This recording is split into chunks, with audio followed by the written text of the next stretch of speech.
Good morning, everybody. Good morning. How are you guys doing? Good morning. I am working on getting this thing shared out. Uh, While he's doing that, it's Yeah. Jeremy getting to share it out. Of course, I'm Donna Martin, and good to see Joe back on the show. Thank you. It's been a little while. Hope you've been doing good. Yeah, yeah. It's like I was doing a wrestling show for a while, but the guy I was doing it with, he stopped communicating with me. So I don't know what the hell happened.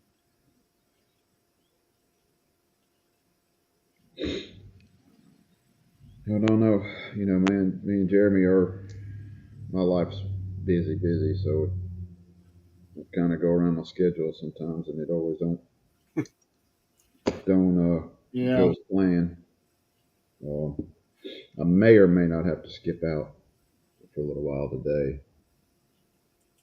Oh, so that's changing now? It really depends on a couple things. My wife may be doing what I needed to do. So Okay. Uh, I'll know by about 11.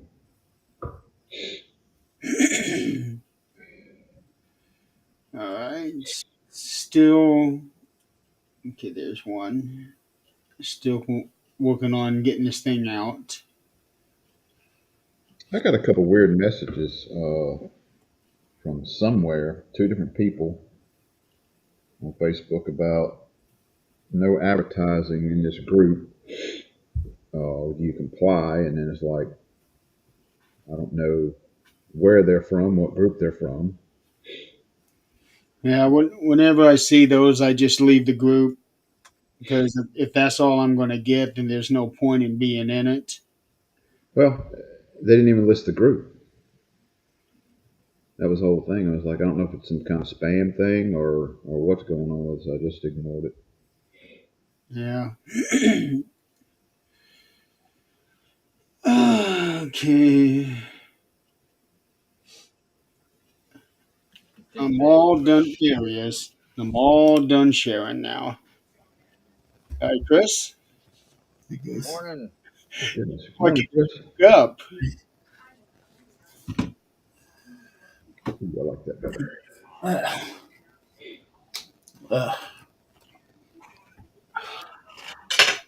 Okay, so special episode um, since we weren't able to do a show on Sunday. Hey, Nigel. Hope you're doing good today. Huh? Nigel just popped in. Oh, hi, Nigel. So we're doing a special thing today where we're going to try to cover all of WrestleMania in one episode. Hey, I And got all my predictions right except three. By the yeah, way, Donald kept track of his and mine predictions. Oh, I kept up with mine. did you? Yeah, I didn't keep up with yours. Well, I know you were keeping I track got everything of right. No, I didn't forget. previous.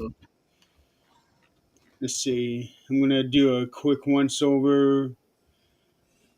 One, two, three, four.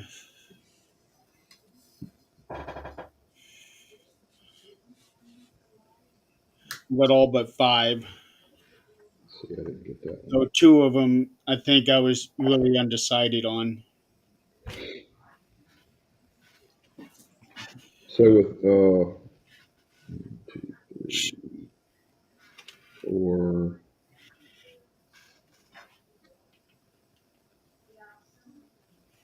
Let me check something right quick. so what are we gonna do? You just gonna start out with day one and go right down the list? Go right down the line. So WrestleMania 41. Um, 40 years after the first one, which which is I remember because I watched it. it's amazing that they've been able to keep this thing going on for so long.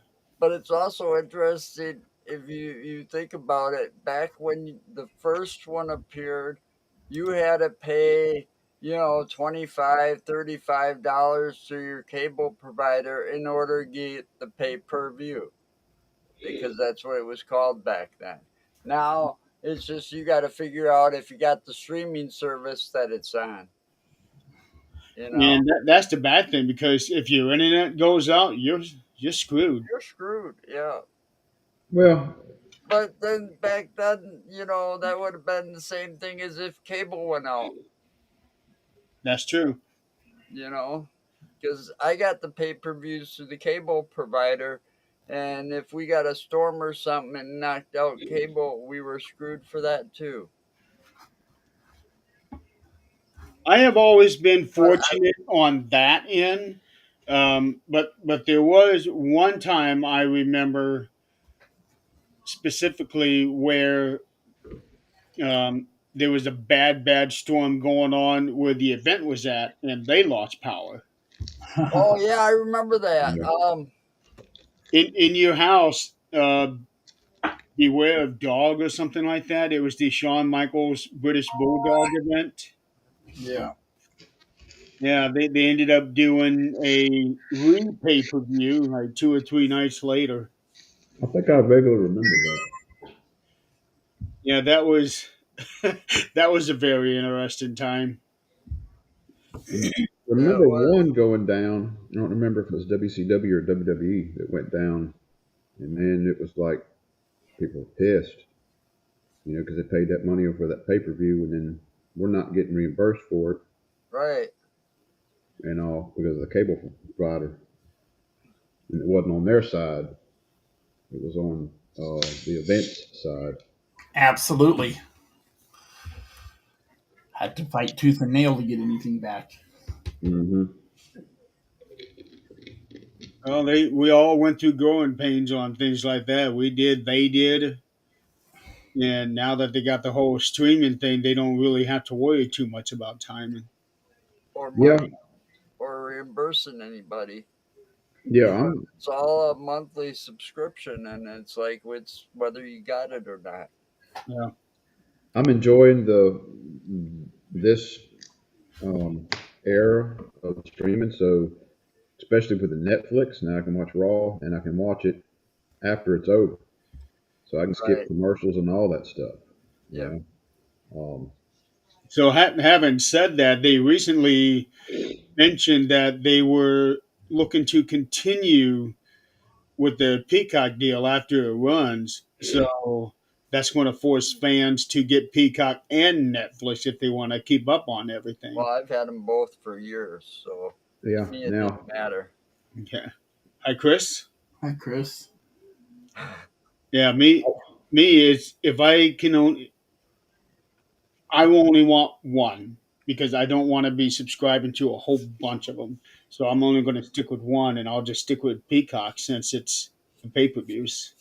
Yeah, same. yeah, that'd be the way to go if you had to choose between the two. You can always catch up on YouTube and other stuff to what happened on Raw or SmackDown or whatever. Yeah. Well, Uh, see, I don't have cable service, so that's I why I don't use either. I don't streaming either. services. And Me if neither. I want to watch movies, well, I'll just rent them from Amazon Prime, or go to one of those free things like Pluto or Tubi or QB. Tubi. Yeah, you know. I just put Tubi on my TV a few days ago. CW. The only reason I've Yeah, got CW, cable in CW. my Yeah, that's it. the only reason I've got cable here is because it's provided with our condo fees. Otherwise, Yeah. I wouldn't be paying for it at all. So you kind of got it made there, Joe. Yeah, the condo fees include my high speed business internet Nice. and basic cable TV. That's That's so that's that's We what good. haven't I had watch. we haven't had cable in many years.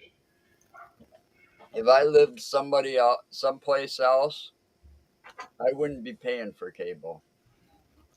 I got rid of my cable, I think, right around the beginning of the pandemic. Yeah, Same. the It- last time I paid for cable was like 10 years ago, just oh, before I moved out here.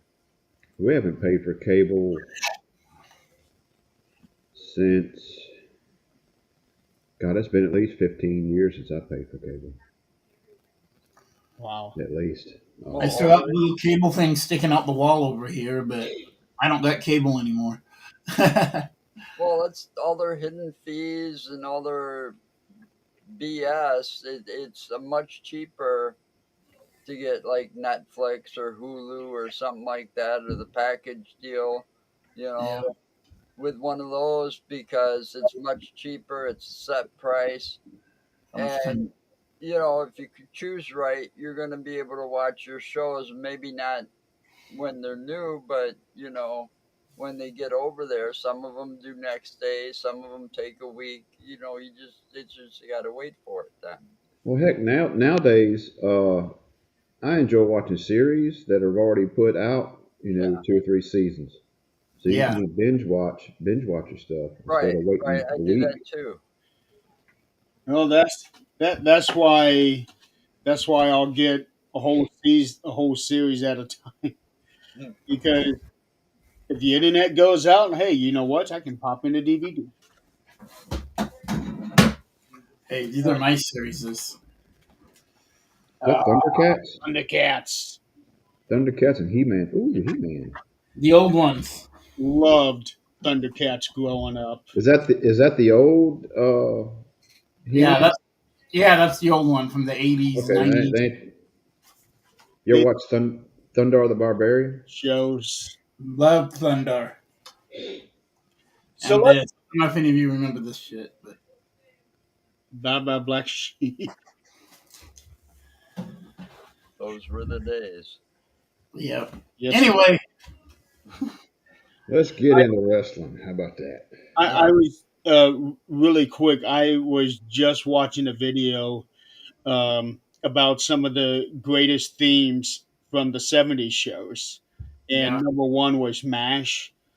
And I never knew that there were lyrics to Yeah, the original suicide is theme in the pain. movie, yeah, Yeah, Suicide is painless. yeah. and it This was time it's written by painless. a 14-year-old kid. yeah. Wow. I never knew that. I The didn't know that. I didn't know that part, but I knew I there was found that out a lyrics. couple years ago, and I'd forgot till just this moment when you were saying that. But yeah, the son, the 14-year-old kid's father was one of the producers, and he had somebody write the music for the theme, but he tried to write lyrics to it and he couldn't figure it out. So he went to his son and said, "Give me the most ridiculous, stupidest thing you can come up with," because MASH was like a black comedy kind of Mhm. show, the way that I'm reading it. So his son, in 5 minutes, wrote "Suicide is Painless" in 5 minutes, Wow. and it became one of the biggest hits ever. Yeah, it is a very recognizable song when you hear it. Yes, it Yeah, is, and it set him up for life too. I watched that, and I watched Hogan's Heroes. That was Yep. one of Oh, my there's favorites. another old show. God, you're making me feel old. Hogan. I watched the Baba Black Sheep all the time, Oh man, I here and on Thundar. I youngest. had to watch Thundar too. All right, let's get into this WrestleMania 41. It was held in it said Las Vegas, but it's actually in Paradise, Nevada, because of the city limits. At the Allegiant Stadium, there are conflicting reports of the attendance. They announced a total of 124,000, but people are going by a website called WrestleTix, and it's announcing 117,000 total. So At the end of the day, does it really matter? it doesn't. Uh, You know, but the fact is, they had around 60,000 people both nights. That's a huge crowd. Yeah. Yeah, that's a huge crowd, and then you think about how many people were able to watch it on TV. yeah, If that's I had to buy a $1,500 ticket to sit nosebleed, I'd rather watch it on TV. Yeah, me yeah, too. me I too. agree with you. I mean, back in my day, the nosebleeds section used to cost like $25. Yeah. You I think know, that front row would 325 cost was what it was for me 60. and Dad at WrestleMania 8. Even we have an AEW coming to Denver pretty soon, so I looked up tickets. Nosebleed is like $200, What? Yep, and I Yeah, and I was like, nah, because I can watch the same thing at home yep. because they're free. It's a Wednesday night one, so it's going to be free anyway. So it's like, That's what that, the that's that's what the AEW $200 for events are nosebleeds here. on a 'Cause TV show? we got one here in Milwaukee coming as well, for AEW soon. yeah, and that might have been the whatever you want to call it, where they hike it a bit, but still, I was amazed at the price. I was like, holy crap, because I was thinking about going. Well, the same things with WWE events. They were doing a live taping of Raw or SmackDown. Yeah, Can't remember which. It was just what was it? Just before the year started, and my daughter's like bragging. Here I am sitting in the front row. She was like 3 rows from the ring. 3 rows back from that guard that goes around the yeah, ring. the real thing. Yeah, And those tickets, I looked them up. Those tickets were over $1,000. yeah, it's crazy. And I mean, she was lucky because her husband worked for the venue, Yeah, so they got their tickets at a huge, massive discount. But nice. still, I Okay. can't believe Oh, people are going to take out and pay $1,000 for a ticket to an event and only have maybe pictures and whatever to show for it.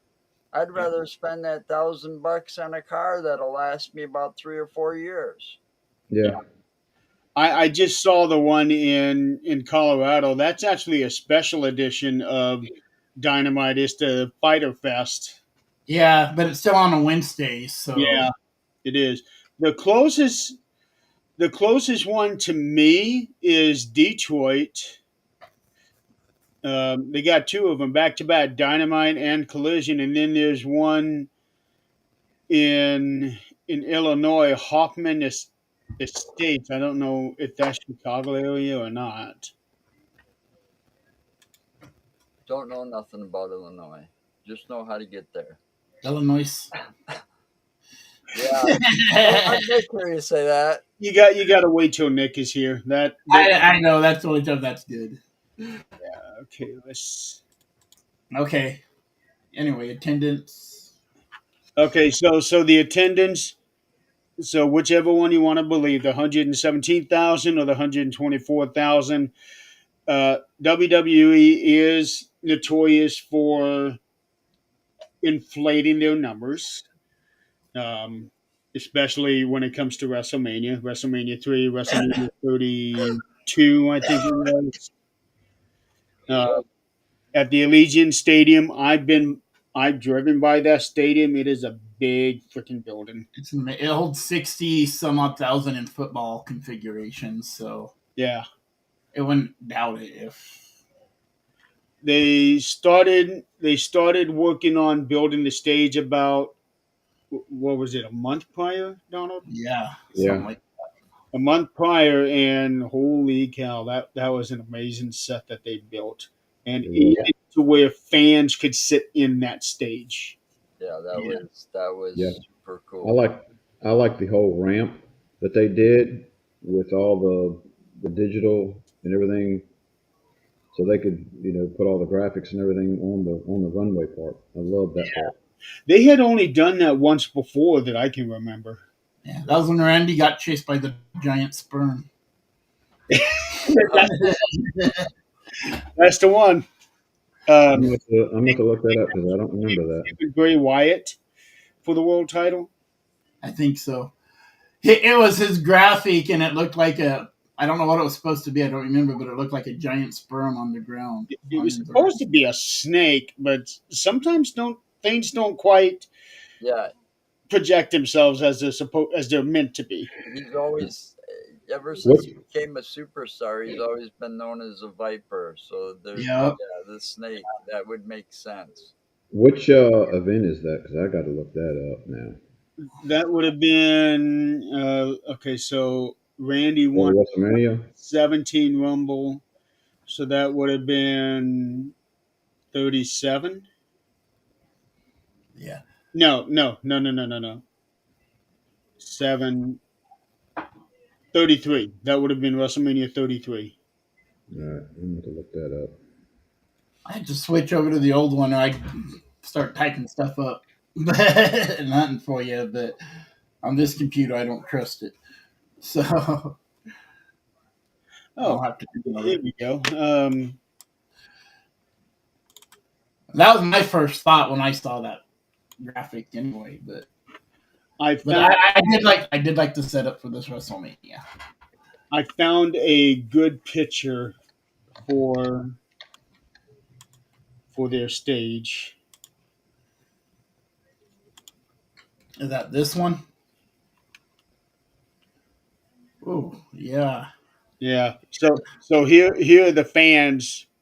Right. This is now my guess, because it was reported that fans had to be relocated and that they were going to get better seats, and I'm thinking that that's what these fans are, and they were probably originally supposed to be sitting in some of these Yeah, that areas. blackout area that Yeah. nobody's sitting. and So that's I think that's where probably these fans came from. And if I'm yeah, not mistaken, that was the same with the ones underneath too on the sides. yeah, I'm and they I'm moved just them. happy that the ramp wasn't as high as what they had been the last few years. Because if anybody were to ever take a misstep and fall off the stage or off the ramp, that's a Yeah, long drop. yeah, That's why I was really concerned when last year Jay speared Jimmy off the ramp, yep, and all they had was that little bitty crash pad.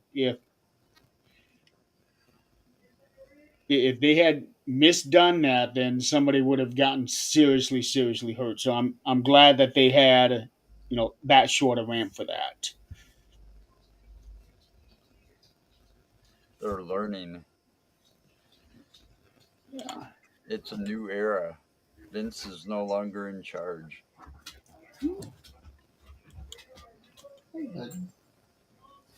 So going into WrestleMania, there was a lot of uncertainty um, with one of the matches. We had three of them that changed. Well, Randy didn't Uh, even have an opponent. right. Yeah, And I find some of that funny because here they are now giving away all the secrets. Kayfab's been broken, all of that, right? yep, Right after Kevin Owens says, I gotta go in for surgery and all of this, he cancels his surgery and he was in the audience at the Hall of Fame. I thought he had the surgery. Nope, I read articles where he canceled it. Oh wow. Yeah, I wow, can And see. I so can. I was expecting him to be the one to answer Randy's call, and then that would have thrown him, thrown Randy off because he wasn't prepared for Kevin Owens, and then all of a sudden here's He Kevin showed Owens. up. Right. That's what I was prepared for because I saw him sitting in the audience. He was all over the place over on the weekend, and I'm thinking for a guy who was supposed to have just had neck surgery, he's looking pretty damn good. Nope, he didn't have it. I same. wonder if maybe he canceled it so that he could have the surgery after this event. And then Bailey, I was reading Bailey wasn't really hurt either. Yeah, I think that was just to flip Becky. Yep. Bailey knew about that as early as Thursday because I just watched the interview that she did with Chris Van Vliet, and she was kind of alluding to that. She said, "Yeah, by the time this gets out, they were talking about how um, she wasn't feeling as Easy. respected or um, given the props that she should have with some of these big matches." And then she was saying, by the time this gets out, the fans are going to be even more. And then she stopped herself, and Chris tried to get in on that. What are you saying? What are you saying? And then 2 days later, she gets hurt, and then Bailey comes in. Now, granted, Becky comes in, not Bailey. now, yeah, now Right. seeing what happened on Monday, it makes sense. Well, yeah. Still, Well, it was at Bailey's expense. Right. right. I can see where the storyline went. And like I said, I think I texted you when the match was over with. It's like they won't keep the titles long.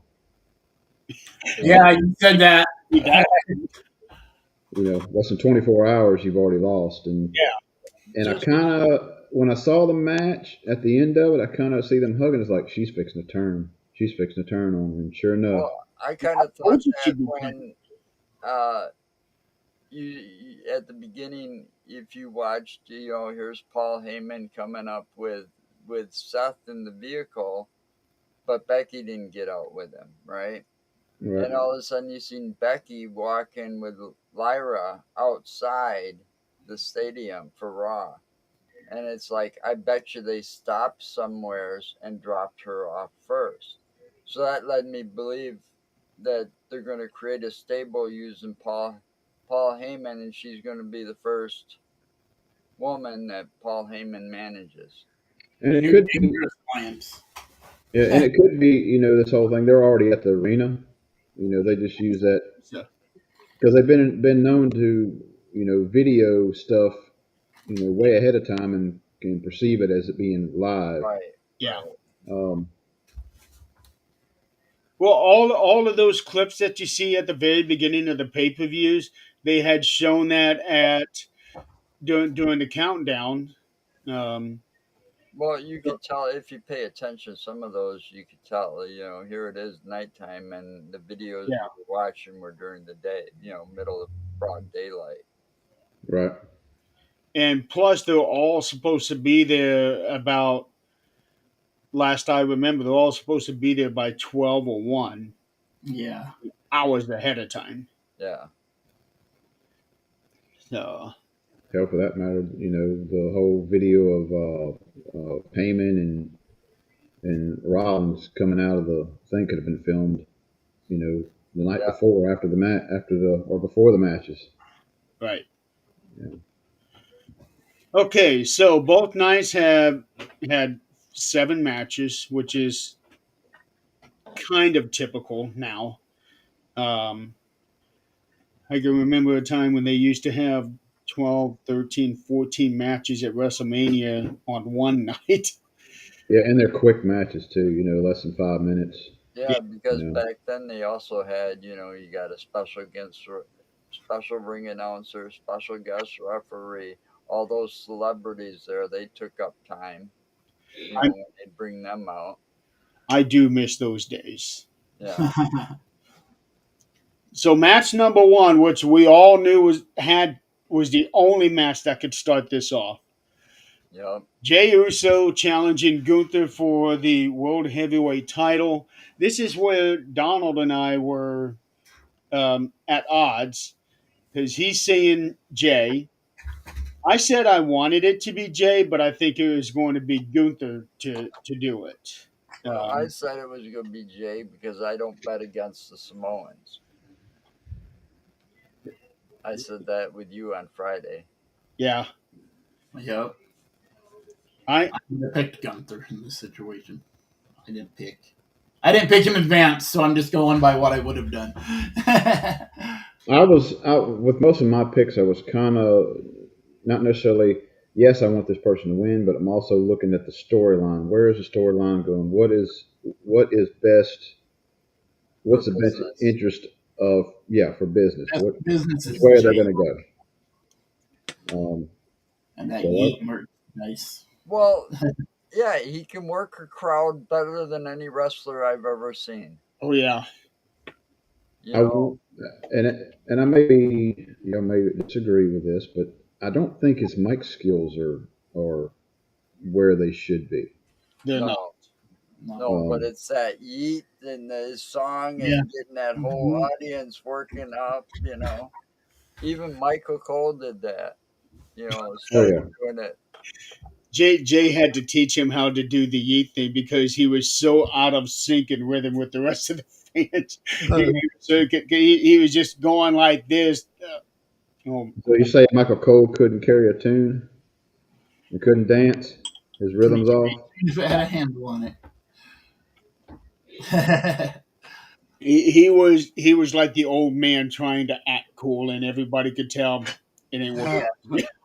Maybe Where that's what you, he was supposed to be too. Who knows? where you got a non-metalhead trying to headbang to a song off tune?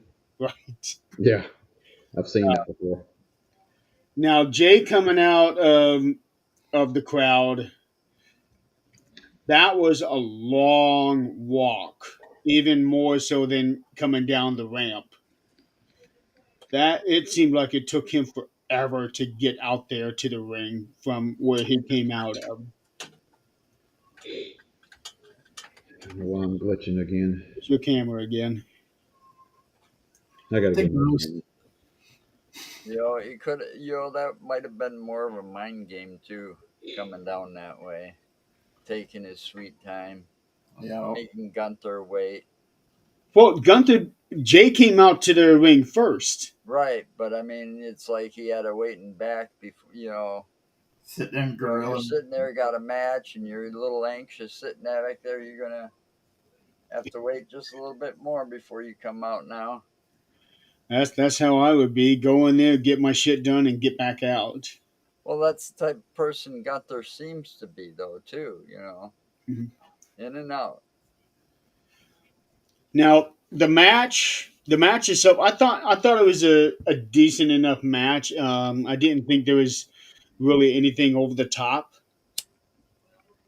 I agree. I expected that match to be one of the best matches of the 2 nights. Yeah, Um, showstopper. yeah, and it was a Average. good match. It could have been a main event at any other pay per view, but it was kind of under par for me for a WrestleMania. Still a good match. I do agree. The only thing I don't like about it was the fact of Gunther tapping out to a sleeper hold. I've never seen anybody tap out to a sleeper. Yeah, That's but that was like the same thing he was doing to. It was, in a way, you got to think about it, though. That was a little bit of revenge on Jay's part. Yeah. yeah, Because but that they should have had him he pass was out. doing that to his brother while he was zip tied to the ropes. Hmm. He Yeah, was I choking out understand. his brother. I understand the ending part. I just don't agree with how You they think he could have actually. passed out instead of He tapped should out? have passed out instead of tapped out. Nobody taps out to a sleeper.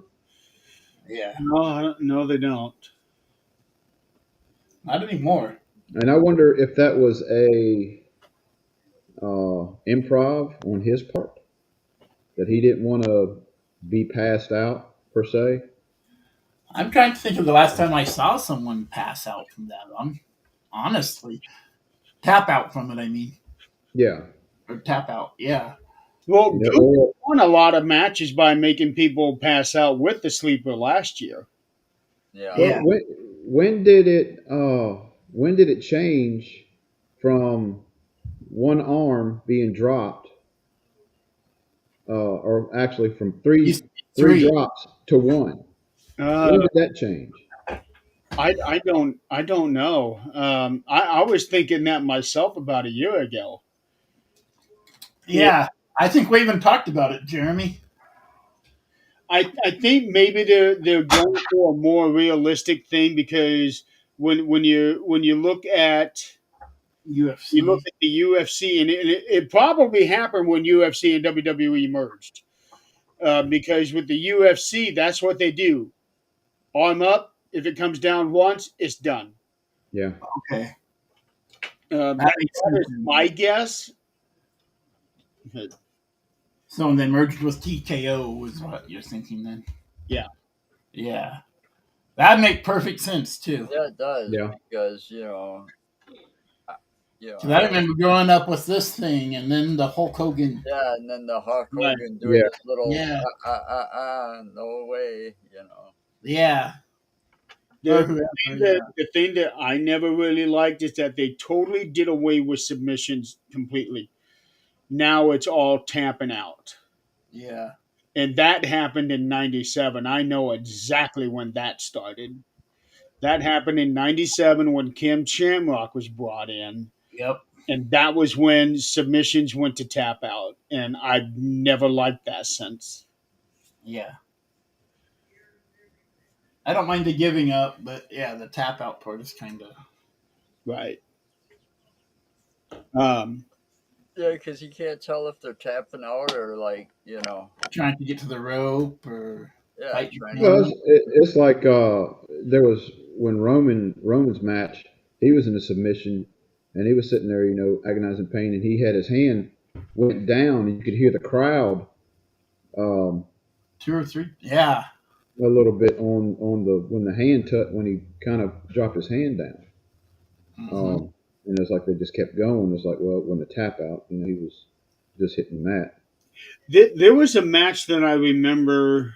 Oh, I can't even remember who it was or which event. It was a pay per view, like like '09 or 10, somewhere around in that area.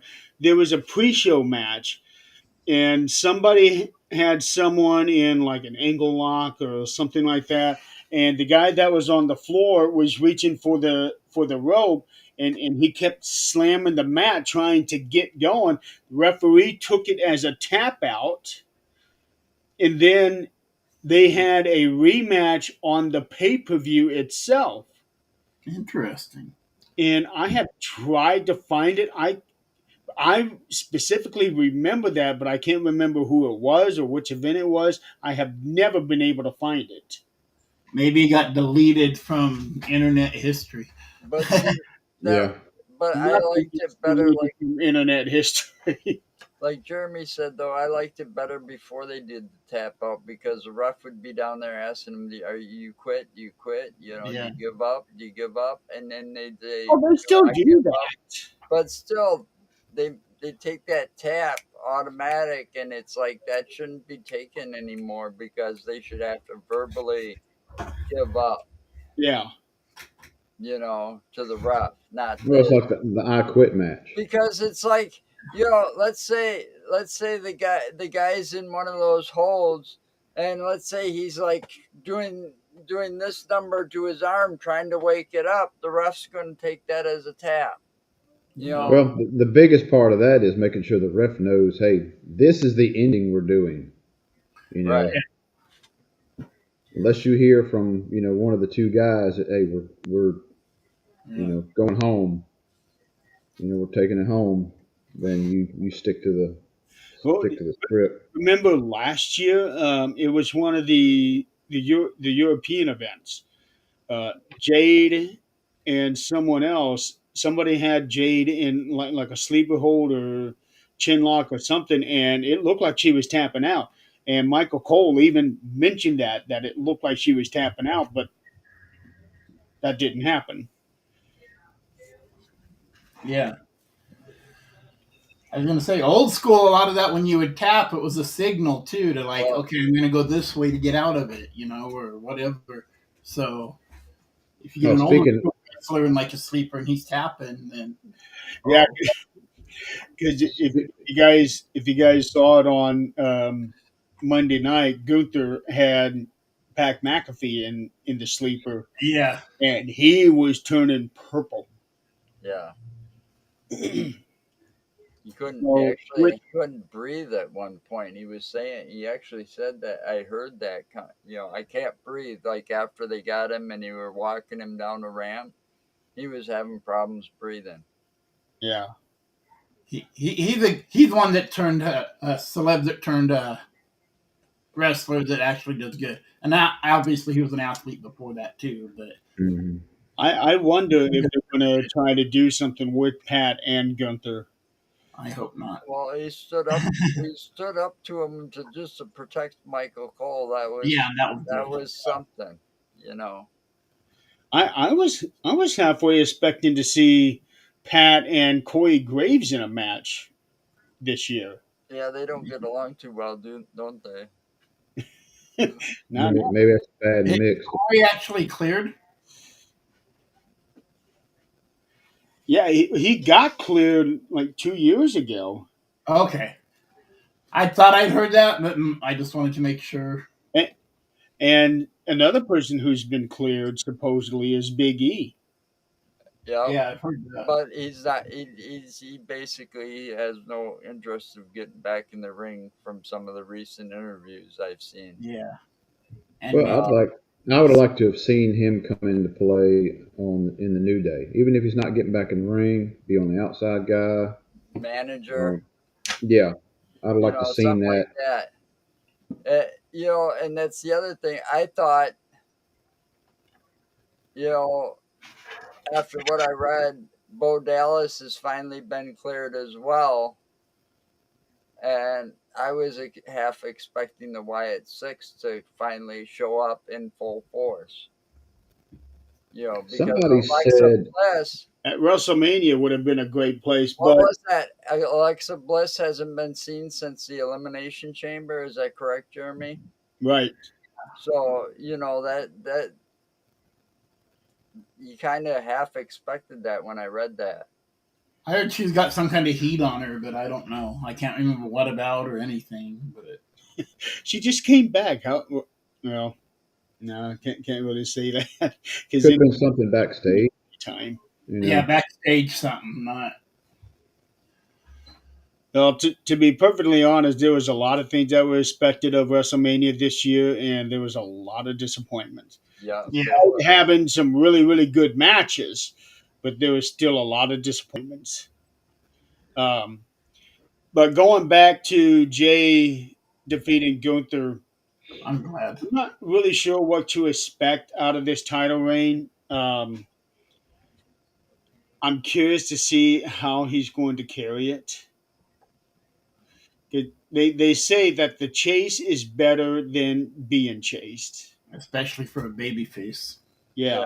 yeah. I And, see a possibility of Solo coming into the mix. Well, at first I thought Jimmy was going to attack him when he came out Yeah, and yeah, then I started thought that would. standing all in that all black with the hood on and all of that mhm. in the center of the ring, and it's like, what the hell?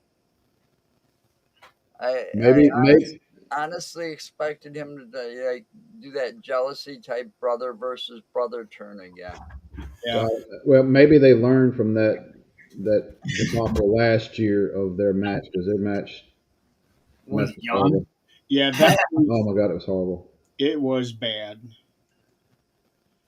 Yeah. No. So I'm glad it didn't happen, but you know, They need to It pull gave him away that from feel the good family. moment. I would probably say that was probably the best feel good moment of the entire event with Jay winning the title and then Jimmy coming out, and Oh, okay, yeah. I'll give you that. I'd say that was probably the best feel it'll good. win a Slammy next year. Huh? It'll win a We'll be the Slammy feel next good year. moment of the year for the Slammy next year. Yep. It wasn't quite the emotional thing on the Cody ending last year, but it was pretty close. It was good. I'm glad that Jay got it. Now let's just see what he does with it. Yeah, that's the thing. If he can Get stay it. sober long enough. I get the celebration. I honestly do, but yeah, At Let's celebrate after Yeah, the pre-show or exactly. the post-show. yeah, Yeah, that's what I was gonna say. But I think as long as he waits and does it after the matches, he'll be good. Holy cow! We're 46 minutes into the thing. We're just now getting into match number two. Match number two: War Raiders versus the New Day. I was so glad to see this match, and especially glad to see Kofi and Xavier featured on WrestleMania because they don't get that very often. they deserve Um, Well, they just turned heel too after that big thing with Big yes, E and all. it. Yeah. You know.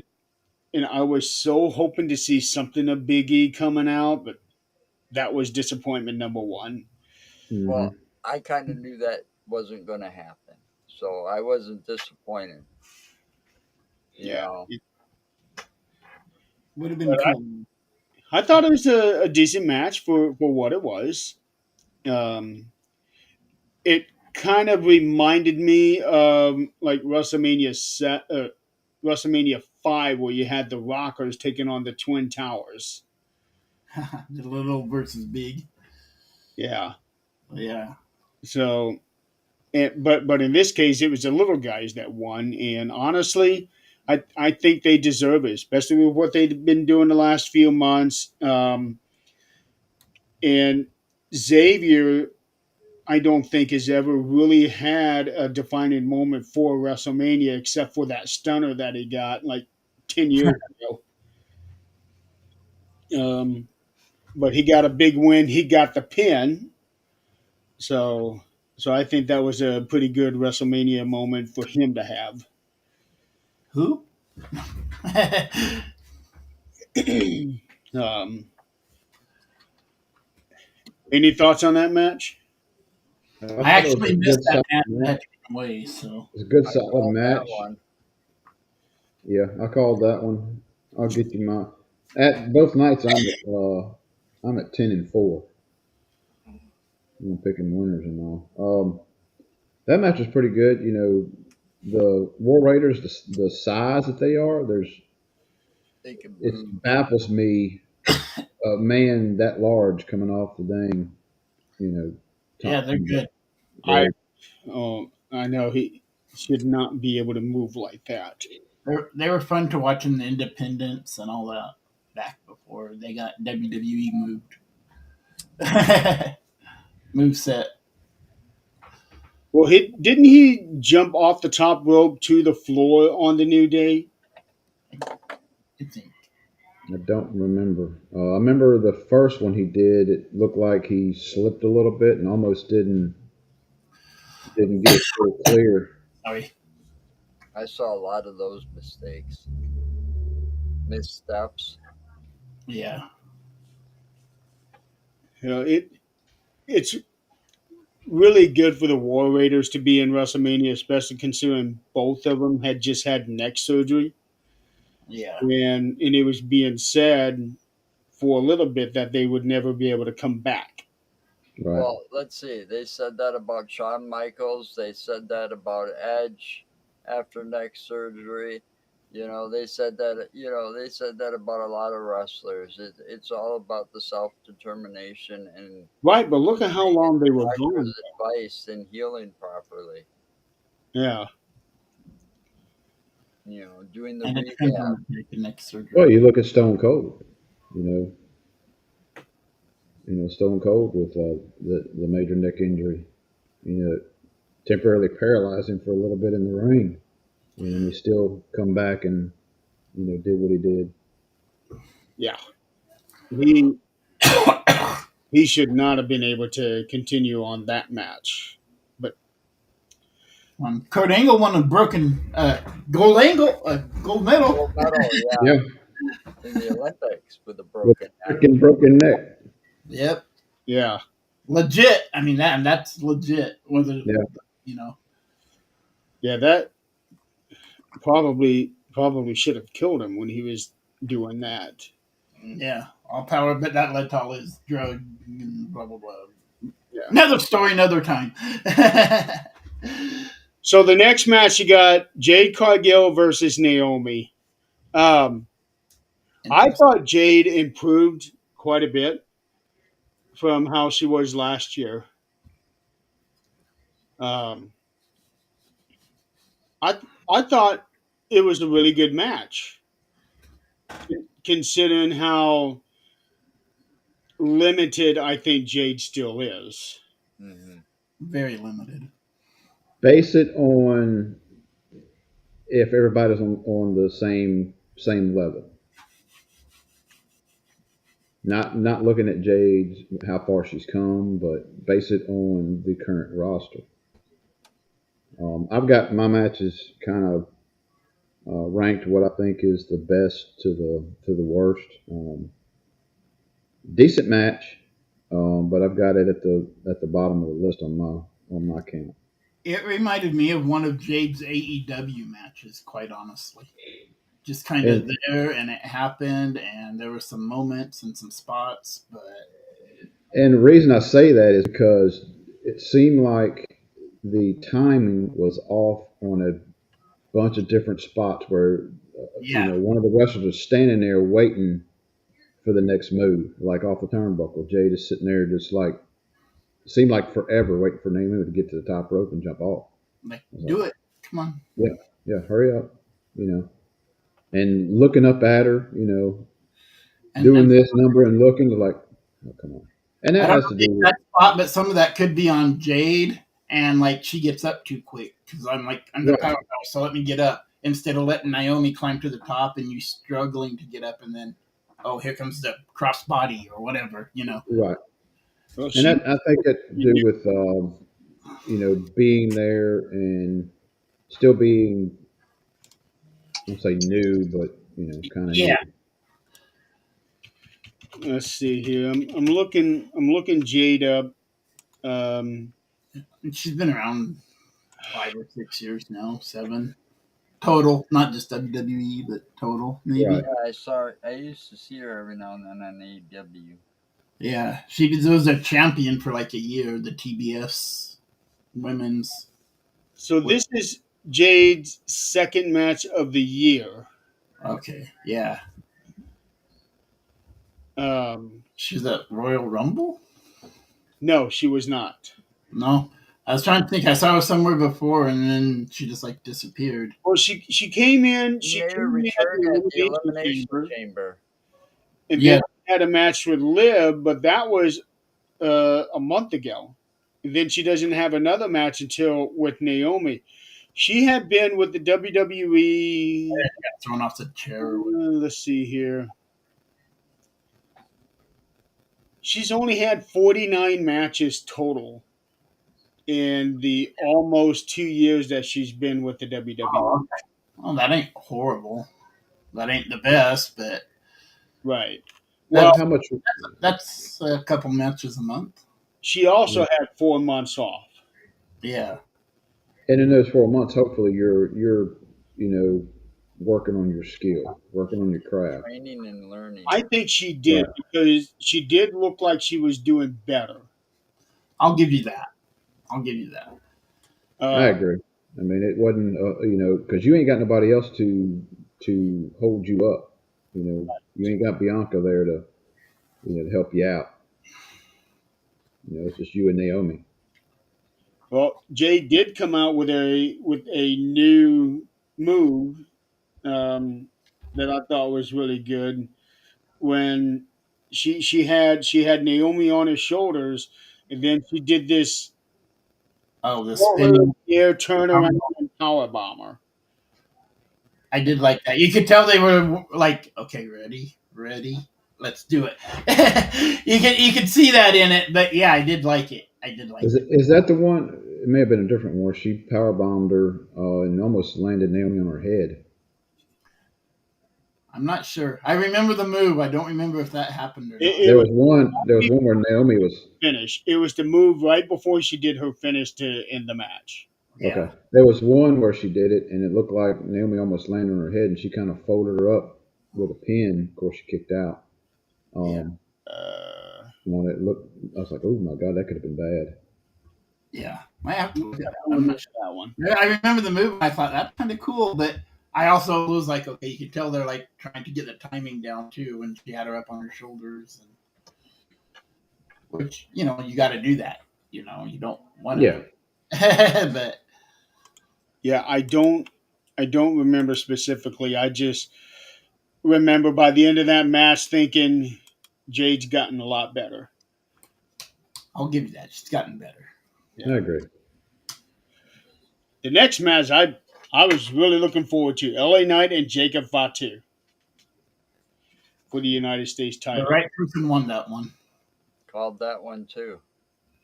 Yeah, I knew that was happening. Yeah. It was a shoe in for that one. Well, they finally let him loose. Yeah, Samoan werewolf. I mean, I thought it was kind of I don't know, weird that they had him going around saying "I love you, Solo. I love you." Remember when he was doing that? I thought that was like, come on, what a waste. He was Have so him fun to run watch. around It was Solo funny saying, "I love though. you, Solo. I love you, Solo." It was funny. He was fun Yeah, to it watch was in funny, MLW. but it, it was a waste did, of talent. did you all hear him? I guess talking to a cameraman or somebody about when he went out into the crowd. It's like this way. It was after the match. Huh. I missed it, but that don't mean nothing. Yeah, That was a I thought it weird was day. So kind of. both days were weird. So Well, this was after the match. He was getting ready to leave, and The only one that I know of was when a cameraman told Dominic to run back into the ring. yeah, that was cool. Yeah. Dominic. Oh crap. Okay. I didn't hear that one. But what I thought was really cool was when Haku came out and congratulated him. Well, I Yeah. thought that was cool as hell. Yeah. Really happy with Jacob Fatu winning the title. Now it's like, okay, he is. They're going to shoot him straight up.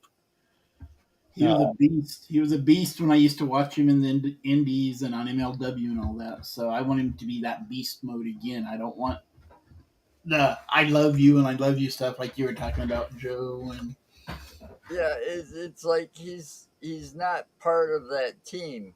They should have never put him in. I understand why they did it, okay? But He had to have some kind of introduction. right, right. Right. I understand why they did it, but to have him follow Solo around like that for as long as they did, they needed to break him loose. And rumor has it there's another Samoan on his way soon, hopefully. Godzilla. And they're planning on putting him with Jacob later as like a new But the generation Wild Samoans, of wild Samoans. that would be good. I think it's You Zilla. There's know, two of them actually. One's already signed with the WWE. He's like 6'8" or 6'9". Was that Really, Zilla? really, Is huh? that well, how they both already No, not signed. Zilla. He's the other one that I'm talking about. There's This two one, of them that are already signed, but they haven't arrived on like NXT. I They're haven't still seen him yet. probably at the training center. yeah, he's supposed to be with NXT. It's a weird name. Is like Hakulo or something like that. Yeah, Or Kilo? yeah. I think But that's how I used to name. there was one that was getting trained by specifically by Booker T. And then That there's That, was they were that's Zilla. Zilla. That's Zilla. That's That's the Zilla, one yeah. they have plans to put with Jacob for like rebirth of the Wild Samoans. And Uh, that'd be it would be cool to see Wild Samoans again. Um, but I see nothing but big things with Jacob. I agree with Michael Cole saying that he is a future WrestleMania main eventer. Um, I Hall of can Famer too. I can also see him being one of the Royal Rumble winners. Yep. yeah. That Yeah. makes him champion for WrestleMania. Hey. And speaking of Royal Rumble winners, that also now makes Jay not only the fourth member of the Samoan family to win the Rumble, but he kept the track going by winning the title the year that he wins the Rumble because all the rest of them, I think all the rest of them did. Um, I'll have to I'll have to go back and check on the Rock. Now you could tell that people are getting behind Jacob also. Mm-hmm. Yes. Crowd wise. Okay, the Rock did not win the year that he won the Rumble. The final boss? Yeah. The Yeah, no. Yoko won the title after he won the Rumble. The Rock did not win the. That was actually when they turned it into the Fatal Four Way. Triple H won that match, but the Rock's by that time had already been the world champion anyway. Yeah. Um, then Roman. Oh, Roman did not win the title. Okay, that was when he was against Brock Lesnar. Okay, so that makes Jay the second member of the Samoan family to win the title after winning the Royal Rumble. Wow. Uh-oh. There goes Donald.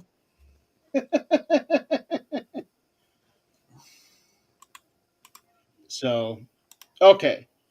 Next. So it's safe to say we're going to be seeing some big things from Jacob. We're Oh, already seeing definitely. it. Yes. He's gonna have a good U.S. title run. How old is he? Just curious. He is 33. Okay. So he's got some time on him. Okay. Oh, he's got a lot of time. I just wasn't sure which side of. I knew he was 30. I just wasn't sure if he was a younger or an older 30. So, Yeah. okay, good. So the next 10 years is going to be a Fat two time. nice big run for him. So the next match, this one's a fun one. El Grande Americano. Woo! Thank you. Yeah. No. Gracias. That's right. Gracias. That's Bad right. Gable. Um, was originally supposed to take on Rey Mysterio, but Ray ended up having a pulled groin on the night before.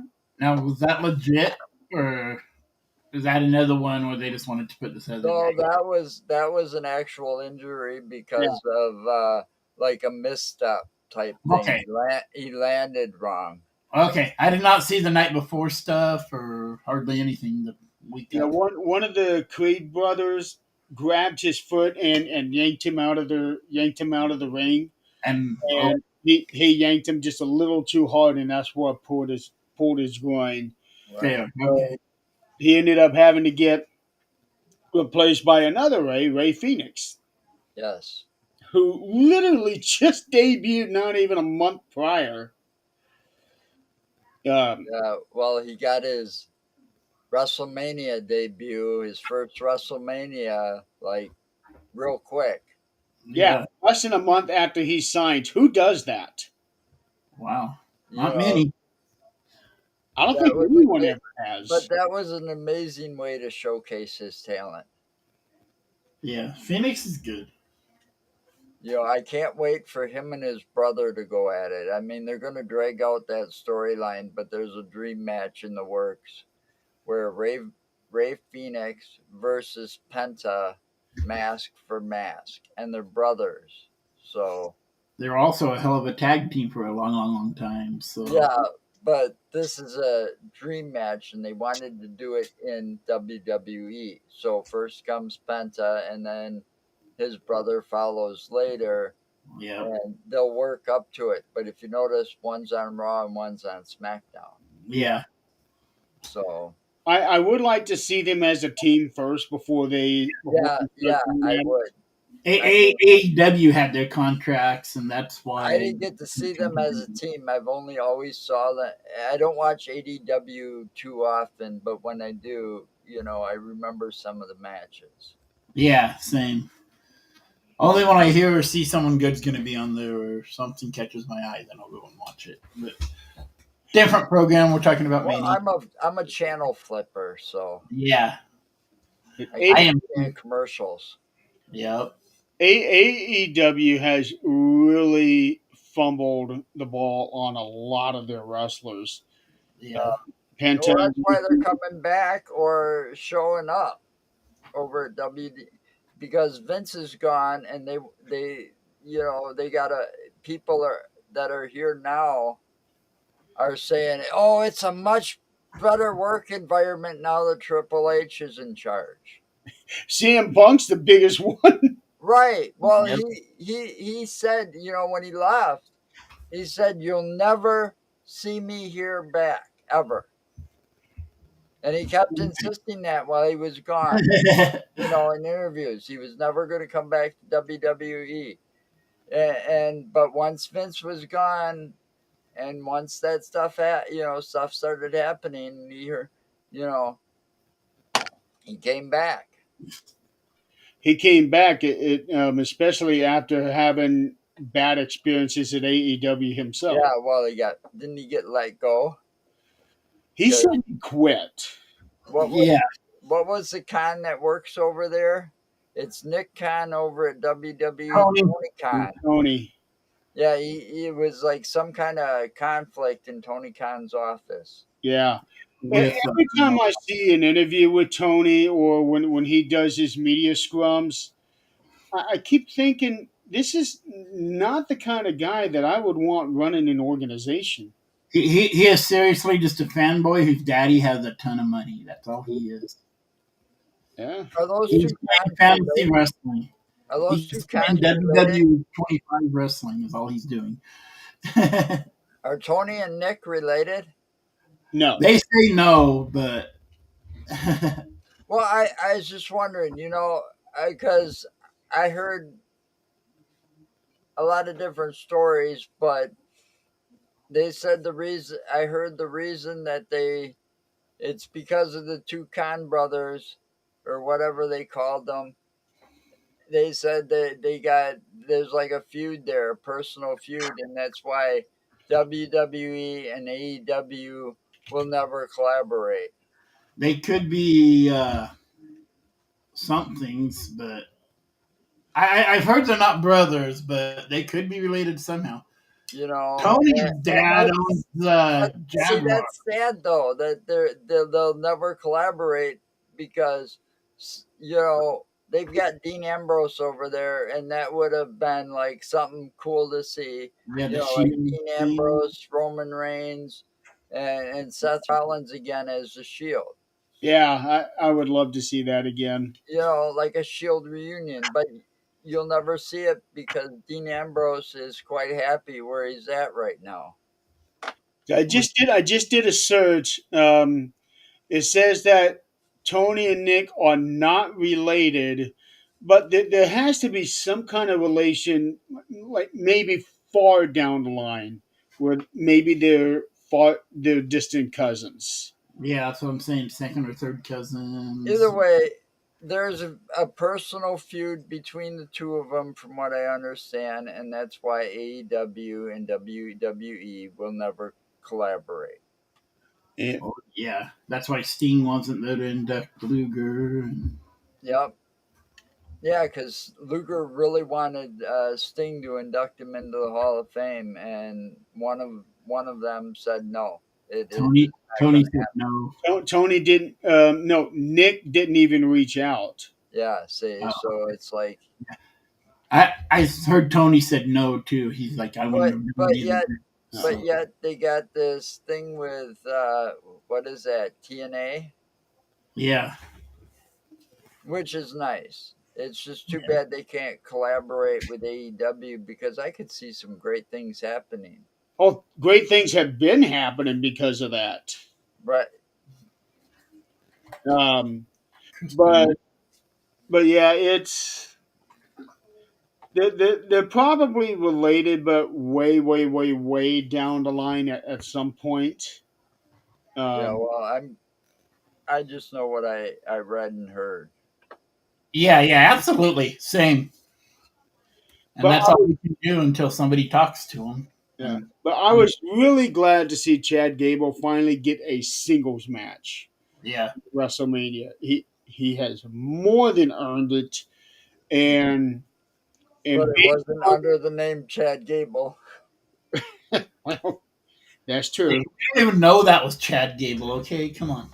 Well, everybody knows it. I mean, I'm he's the totally only joking. person that makes a living impersonating somebody else in the There- wrestling world. There's a lot of people out there trying to convince others that El Grande Americano is actually Omos. Yeah, yeah, I've seen that. Yeah, Or right. That's almost is the one I've seen a lot of, but I've seen other people too. But yeah, yeah, they're coming out with some really, really ridiculous things. Well, I was so happy to see Chad Gable finally get his singles match. yeah, well, yeah, he needs to find himself. In order for Chad Gable to get better, he needs to find himself, not sit there and impersonate his mentor or the person that trained him. You know, because every time I watch him wrestle, I think Kurt Angle. Yeah, yeah. You I know, mean, he's got to find his own identity. And when and that what was that one? What was the one before he started impersonating Chad so much or Kurt so much? He had a something G or whatever it Shorty was. G. Yeah, well, that was a that whole. was kind of yeah, that was stupid in so many ways. It I just liked him with Jason Jordan. I liked him as that tag team. yeah, they I were can't good remember the then. tag team. American But Alpha or you know, he needs to find his own identity instead of stealing somebody else's. yeah, and Well, he can I, only do what he's told. But I do like what he's got going with American Made. I did like American Alpha, yeah, Alpha, whatever it's whatever they were, yeah, I did like that because it was finally showcasing not only um, Akira, finally getting him on TV, but they're still not giving him a real chance to shine. And this also gave Maxine a chance to get exposure and also get better because if like I have only seen her just a handful of times.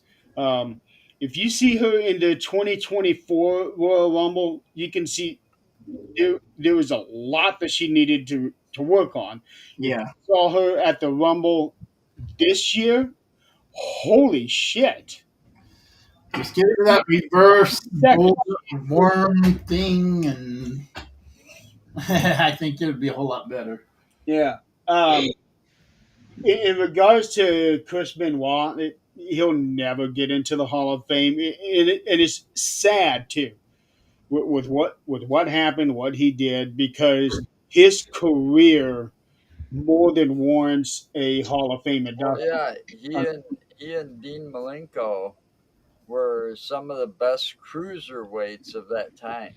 Yeah, and it's just sad the way everything went the way that it did because he'll never get put into the Hall of Fame. Well, it happens. That was all Vince McMahon, you know. Well, I've been watched Felt conspiracy well, theories. think about it. Vince Interesting. McMahon, after that whole situation, he felt embarrassed. They come out and they said one thing, and then the next thing you know, they find out the truth of what really happened, and they're yeah, like, erasing his name from everything. Yeah. Because even so I think it was just Vince McMahon and his ego being embarrassed over that situation because he made a grave error when he was like kind of celebrating the yeah. I can't say that I blame him in that regard. Well, no, but you can't hold that kind of grudge forever because All right, yeah, what he did was wrong. We all know that. You Yeah, can't Well, punish him for it because he's gone too. He killed himself along with his son and his wife. right. Right, And it's because of that. That's why they will never put him in the Hall of right. Fame because everybody's going to say, "Oh, well, you're celebrating a child killer." I Yeah, get, and I get that's it, why I but say it's unfortunate because I enjoyed the hell out of Chris. Yeah, him and Dean Malenko made a great tag team, and they had some of the greatest matches against each other as well. the no was wonderful. Because they were so evenly matched. Dean Malenko and his thousand moves, man of a thousand moves, and then Jericho had 1,001. yeah, I was but just I'm just saying, they were so evenly matched that they had some really awesome matches. They put on a great They show really together. did. Yeah. All kidding aside, they had awesome matches. I think everybody can agree, personal situations aside, Chris Benoit was one of the very best to ever get into the ring. Yep. I don't think anybody can ever truly dispute that. So getting back to the match, I like I said, I am so happy to see um, Chad Gable get his WrestleMania match. He got the win. Now, I expected him to win when he was against Rey Mysterio. And then when Rey Phoenix came in, I thought, no, there's no way that he's going to lose this soon into his thing. So I was expecting him to win. And then seeing Chad get the win, oh, well, I okay. was expecting the mask to come off.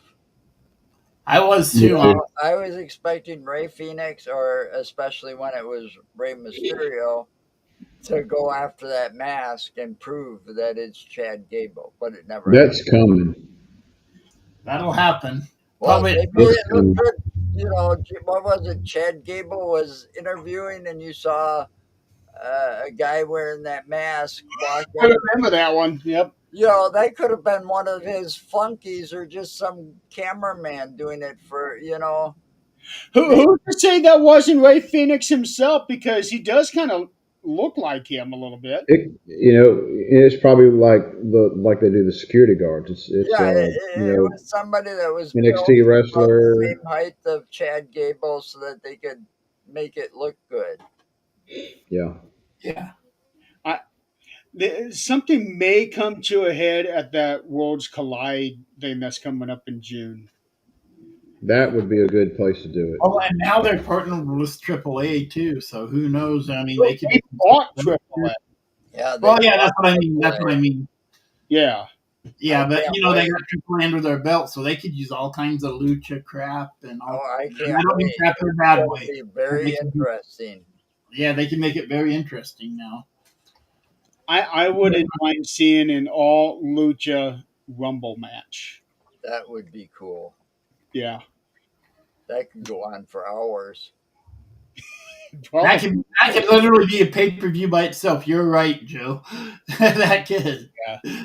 Well, I mean, those luchas are. I mean, look at what they can do, They're just and a they get different better. breed.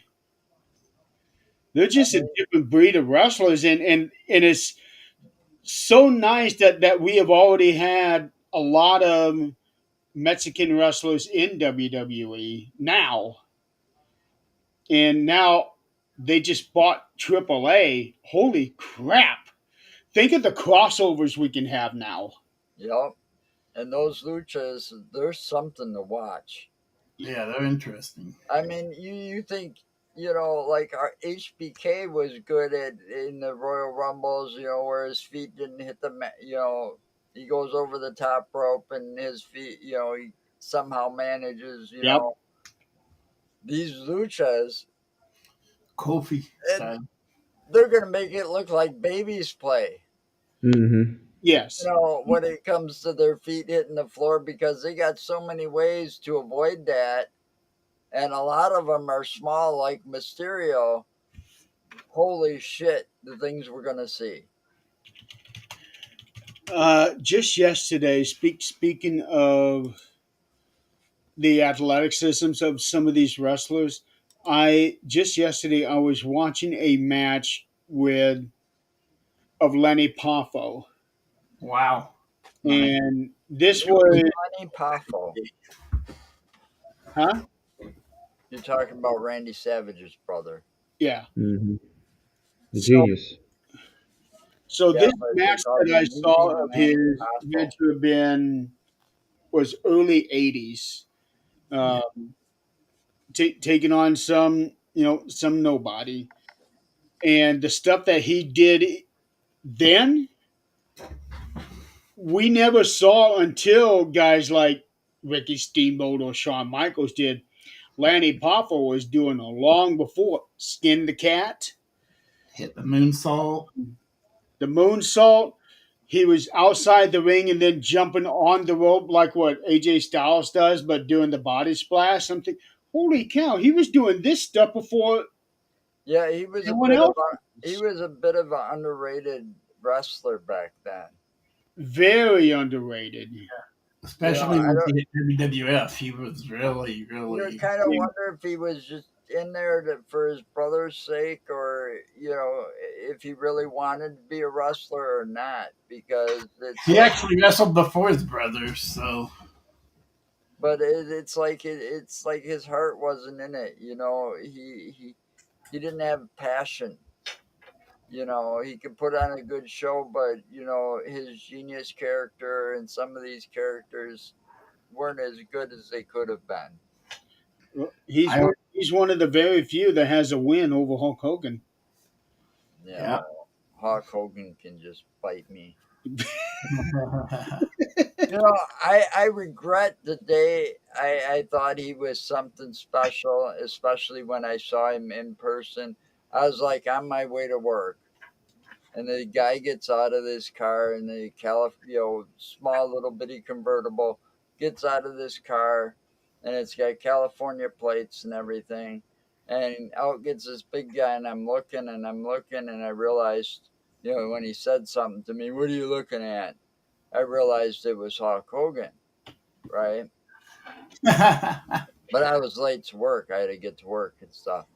But anyway, he was there to see there was a very famous attorney that lived, and he had his lived not too far from the Madison area, but he had his office right there in downtown Madison, and he was going to see this famous attorney, and it's like, yeah.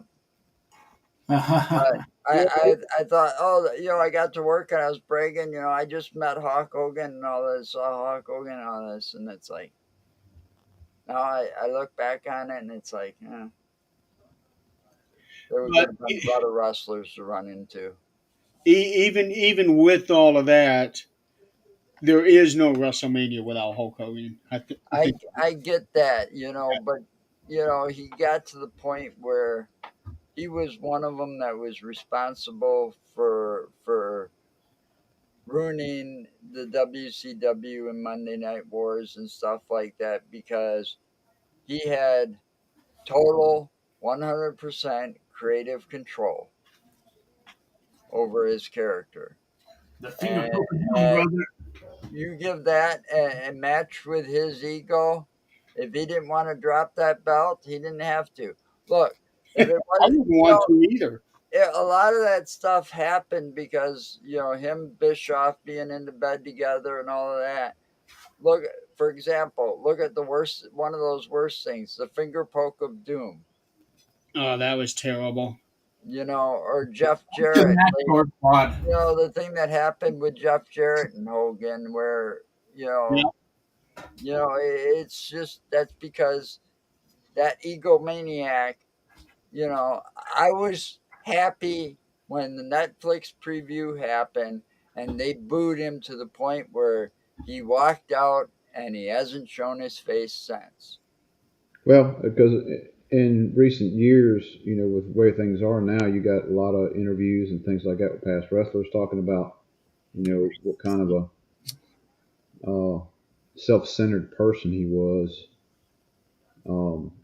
Hogan was out for Hogan. That was Yep, it.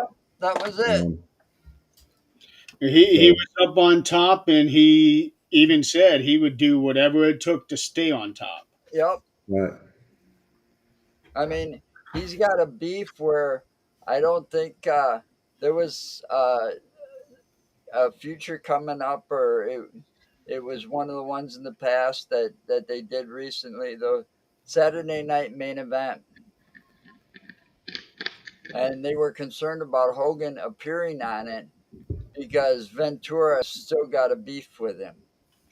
It was the Saturday night that like 2 weeks after that Netflix premiere. So he was Yeah, supposed to appear on that one, and then he got taken out because of what happened um, on Raw. right. Yeah, so that not just because of Ventura, but No, but no, they were worried about him and Ventura, you know, yeah, being in the same building. and that in itself was 40 years ago. That literally is, well, it happened in '86, but Jesse didn't find out until '90 or '91. Yeah. Yeah. All right, moving on. Tiffany Stratton versus Charlotte Flair. Okay. I'll admit I thought Flair was going to win this one. I wanted Tiffany to, but I yeah, figured Tiffany was going to win.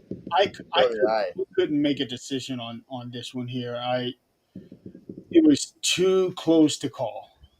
I figured it was going to be Tiffany. That was my call. But the thing was, that's another match that I saw a few mistakes in, especially from Charlotte. There was some like ring rust type thing where she had a misstep here and there, foot's falling off the rope here and there when it shouldn't have. I was concerned about that knee brace because that knee brace didn't look like it was yeah. Half, very. half, halfway through the match, it had come loose. I don't know how it came loose. I didn't notice it until Jeremy said something, and then I kept looking. I was like, God, that thing looks like it's Hanging loose. out. Looked like it Yeah. was all ready to come off at one point. Yeah, at one point it looked like it was like the top part was all the way off. It looked like to me at one point. Yeah, and I wonder if maybe that knee brace was the reason that Tiffany had that welt on her forehead. It might have been. Might have been. Yeah, because she had that welt, and then she had something wrong with her teeth.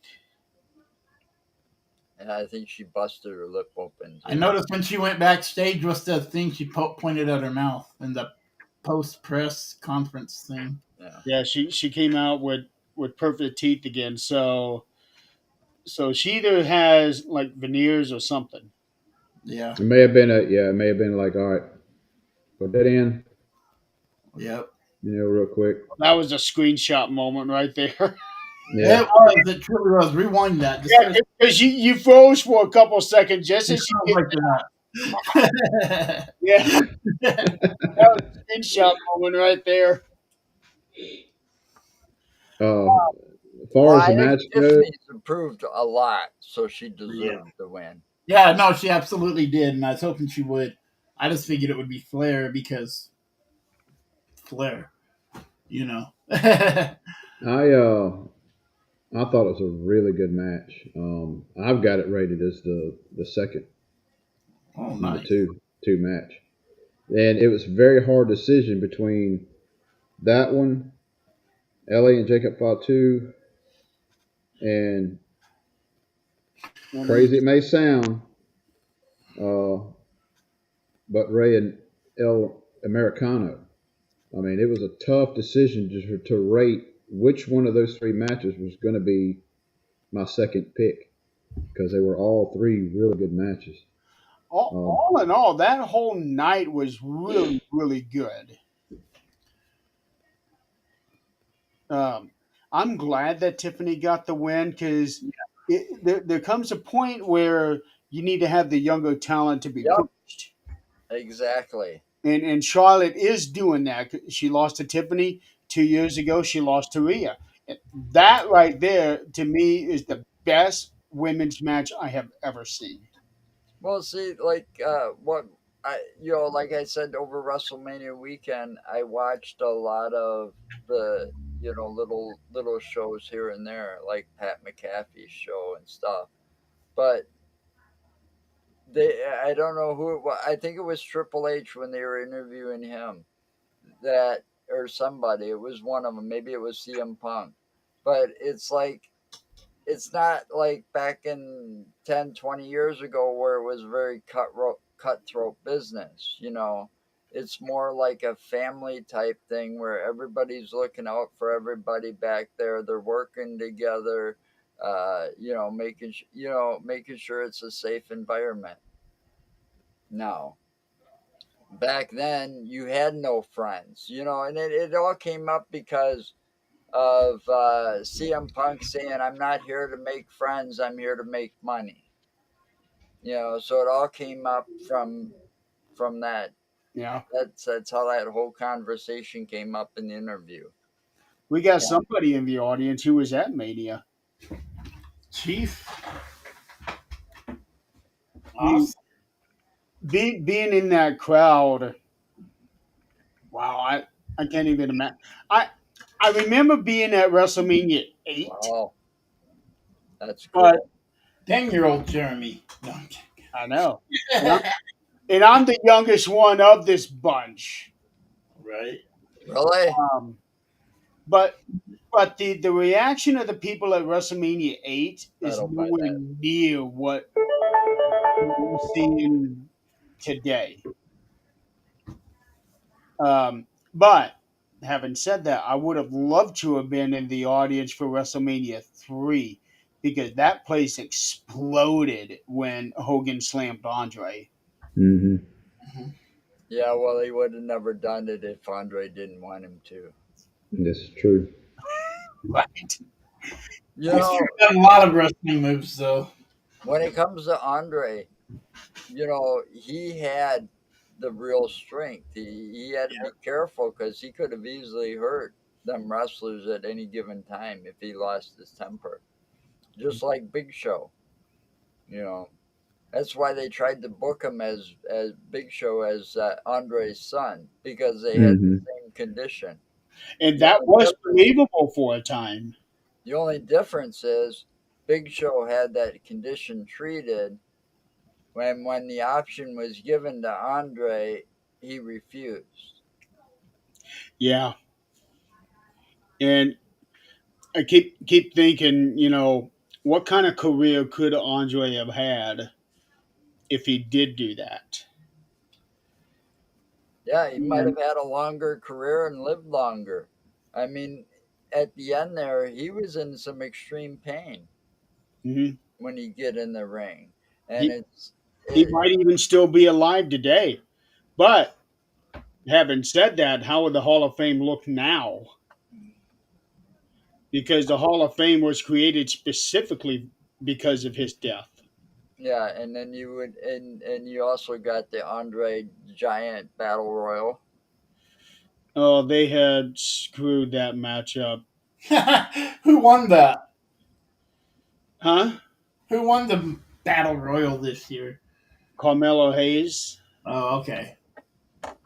I Carmelo Hayes. I wasn't even sure they were going to have that this year. I never heard You a never hear, single thing yeah, it's about it. like it Yeah, I was didn't hear part of anything about it. So I SmackDown. didn't bother searching for it. Friday, when you and I were doing the show Friday, my wife was in the other room watching SmackDown, and she came in and said that they were doing that. And Oh, that was the first time I heard anything about that match. That was the first time I heard anything of it. Yeah. And oh, they screwed that one up so Because she much came because in and that told me needs to Carmelo be Hayes won the Andre the Giant Battle Royal. It's like, what? yeah. That match needs to be in Mania. Um, Yeah, part of the kickoff show of Mania. no, not even kickoff. Let that be the opener for one of Oh, the yeah, for day one. or day two. I don't think it. Well, I don't think it day really three. matters. Well, yeah, No. but it should be part of, yeah, but it should be part of Mania. It should be, yes. But they'll tell you, oh well, it was part of Mania. It was part of WrestleMania weekend And because then it was on SmackDown. and If then it's not yeah, on the the women's It's battle not royal part and of it. got such a terrible backlash because of who they named it after. Yeah.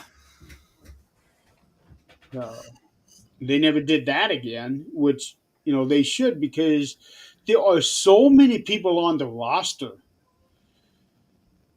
that could just, even if you don't have a storyline at the moment, get in the battle royal, get some exposure, so you can say, "Hey, I actually wrestled at WrestleMania." Yeah, and those Royal Rumbles and those types of matches, they used to be a lot more surprises because they only knew maybe like 10 of the combatants, and then the rest of them were surprises. They should go back to that too, you know? Yeah, I, we've talked about that before about not even announcing the order. yeah, Right. just 1 year, don't announce a single person. Yeah, and just have it all a surprise as they come out Yeah. and you hear their entrance music. You know, It- with the collaboration with AAA, they bought AAA out. They collaborate with TNA. They've got NXT. They've got that LFG. I mean, you got so much talent that you could put into that match All that could shock that could create a shock value. Not to supposedly mention some in not to Japan mention too. all these wrestlers that are getting put under legend contracts. mhm. You know, I wouldn't mind seeing something similar to the gimmick battle royal that they did at WrestleMania 17. That was so much fun to watch. So a little off topic, but could they do like a TNA did a few years ago with the World Cup? You think that'd be kind of cool? Where we had like Team USA, Team Mexico, and instead of doing Japan, Team. No, I don't know what it ever led to. I didn't watch the whole thing ever, but I don't know anything about that one. they just did like a team. It was like everybody from Mexico would wrestle. It was just kind of a tournament thing, and then Oh, like a factions tournament? kind of, but it was for the different countries. So they had like Team Canada, Team USA, Team Mexico, Team Japan, whatever. It sounds similar to what WCW did at one of the Starcades, where they had Team WCW and Team Japan. Yeah, yeah, very similar, except they just had all the different countries represented instead. Well, with what they're doing, they could very Yeah, well. that's what I'm saying. Because I keep heard them something about they're balanced. trying to get one of the Japanese promotions too. So, and then of course, like I can't think of a wrestler. Sheamus could be like Team Ireland, and of course he'd have to Okay. have a team, but Well, From you got quite a Ireland, you few got of them. people from Ireland there. yeah, You got quite a few wrestlers from Ireland. yeah. I'm You just using know, that as an example. and then you got the one from Scotland. Yeah,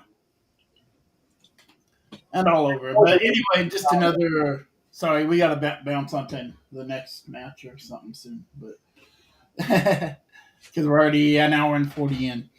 Yeah, we're not even done with night one yet. Okay, moving on. The main event for WrestleMania night one. Okay, Do why, me a why favor. did my thing just all of a sudden my phone just started taking voice notes? I don't know what happened there. Um, the main event for night one of WrestleMania: CM That Punk, was my first mistake. Seth Rollins, Roman Reigns.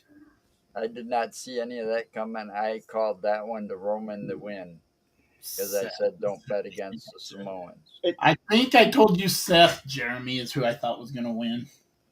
as soon as I could not decide who I thought was what the hell. Oh, okay, that was weird. All of a sudden, this ad block plus had been updated and Be took right over my back. entire screen. Wow. Okay, By Donald, by Joe. Dang. what the hell's going on here? Hi, Well, Donald.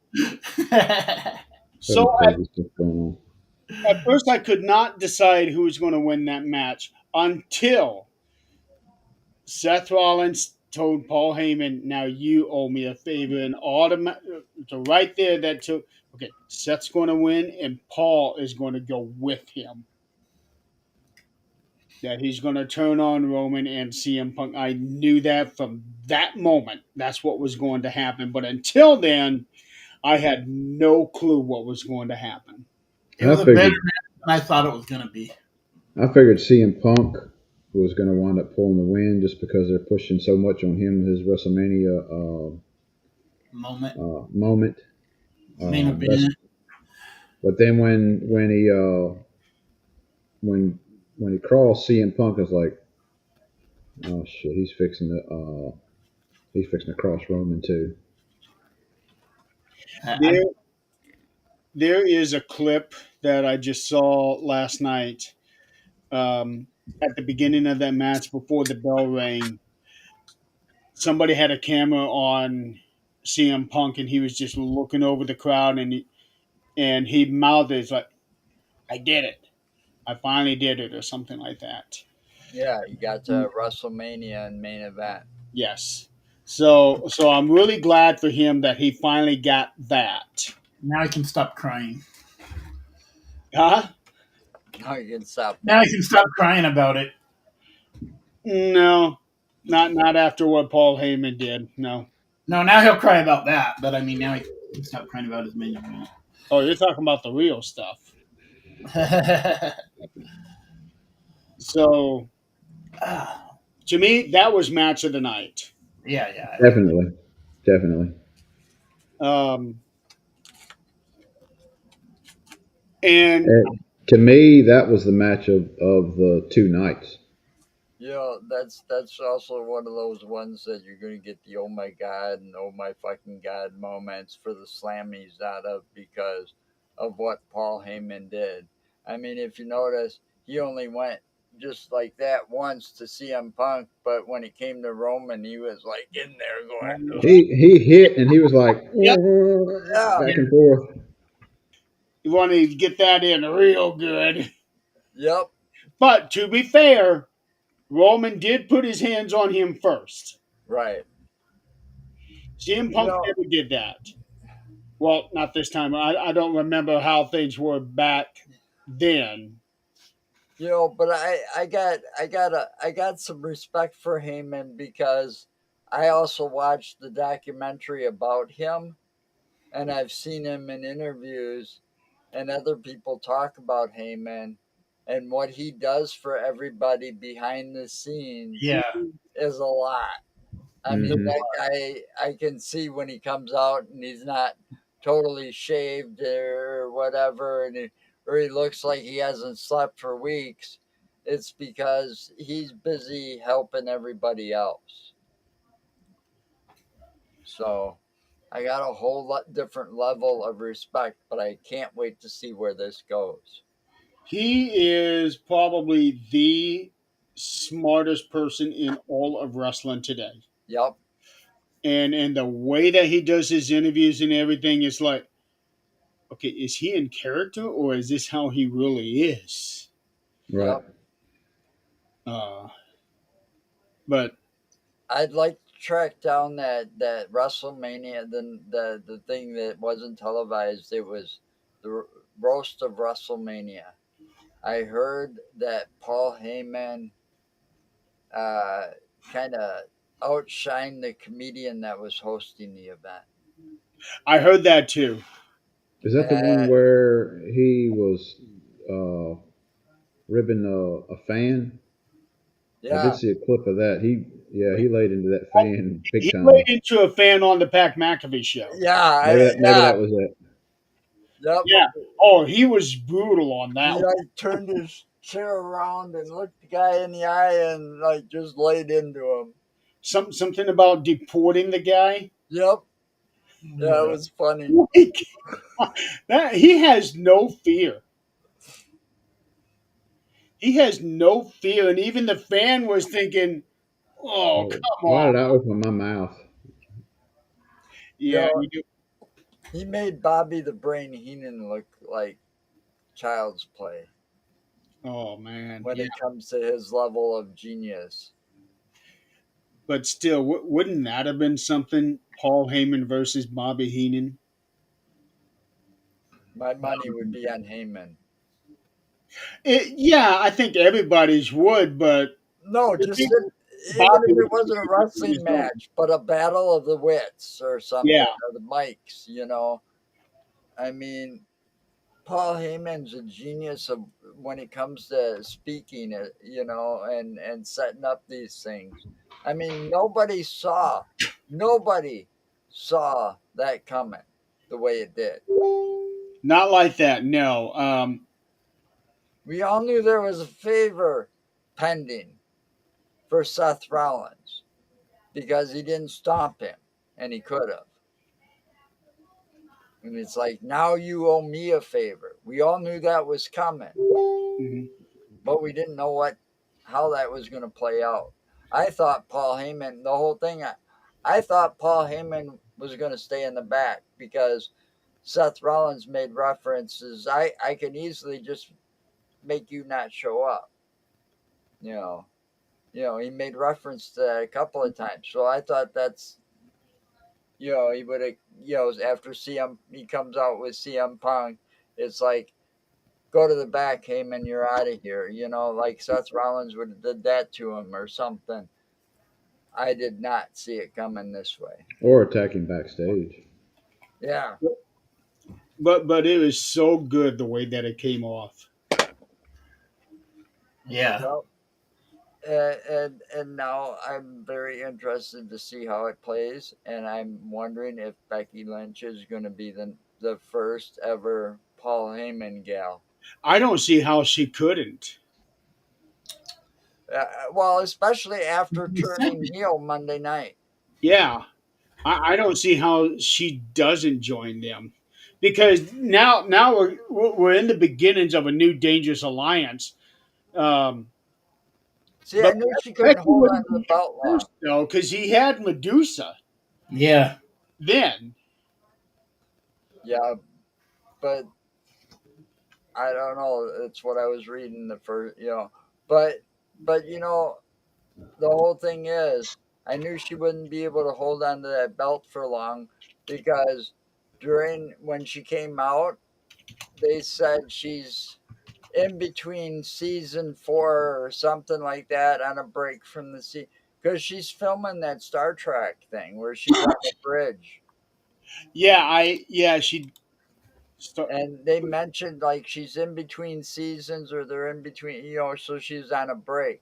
So she would have never been able to hold on to the tag titles for very long, anyways. she was actually in this show very early on. Yep. Right. She's actually in this show. I still haven't gotten to the episode that Triple H is in, because he is in this show as well. But I'm at the end of season 6. There's 7 seasons altogether, and he still has not shown up yet. Well, I just know I don't know nothing about that, but I know she's supposed to be on some bridge personnel on this new Star Trek series that's only on like Hulu or something. Yeah, they're doing a lot of different spin-offs of Star Trek. It's ridiculous how that has exploded. And Star Trek is one of my favorite series. Yeah, the only one, I watched up to a certain point, but I really didn't like Enterprise. I didn't like Scott Bakula. He didn't make a very good captain for me. You know, So Seth Rollins wins the match. I am very interested to see where this storyline goes now. I am too. Um, Match of the night, arguably match of the whole event.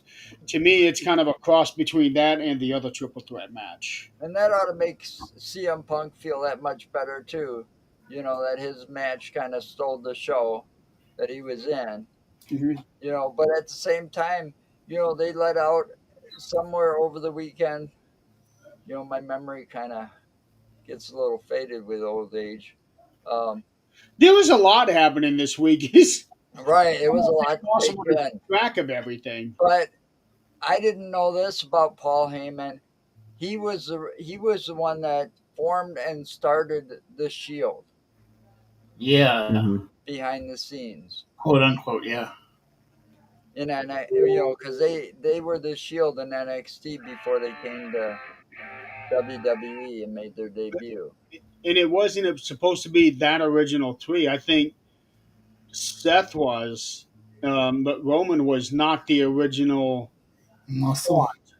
for the Shield. Yeah, somebody else. I've looked it up. I've seen it, but yeah. Well, I always That's thought Roman was the one that held was the glue that held those three together. You know, the architect. because it seemed like Seth and Dean kind of butted heads quite a bit. Yeah. Well, they all did at one point. Well, yeah, especially after the chair shot to the back. Oh yeah. Boy, did that. Who would have thought that that chair shot back then would still be Be a talked part about. of today's stuff? I Yeah. know. Probably never was until it was, you know? Yeah. All right, moving on to night number two.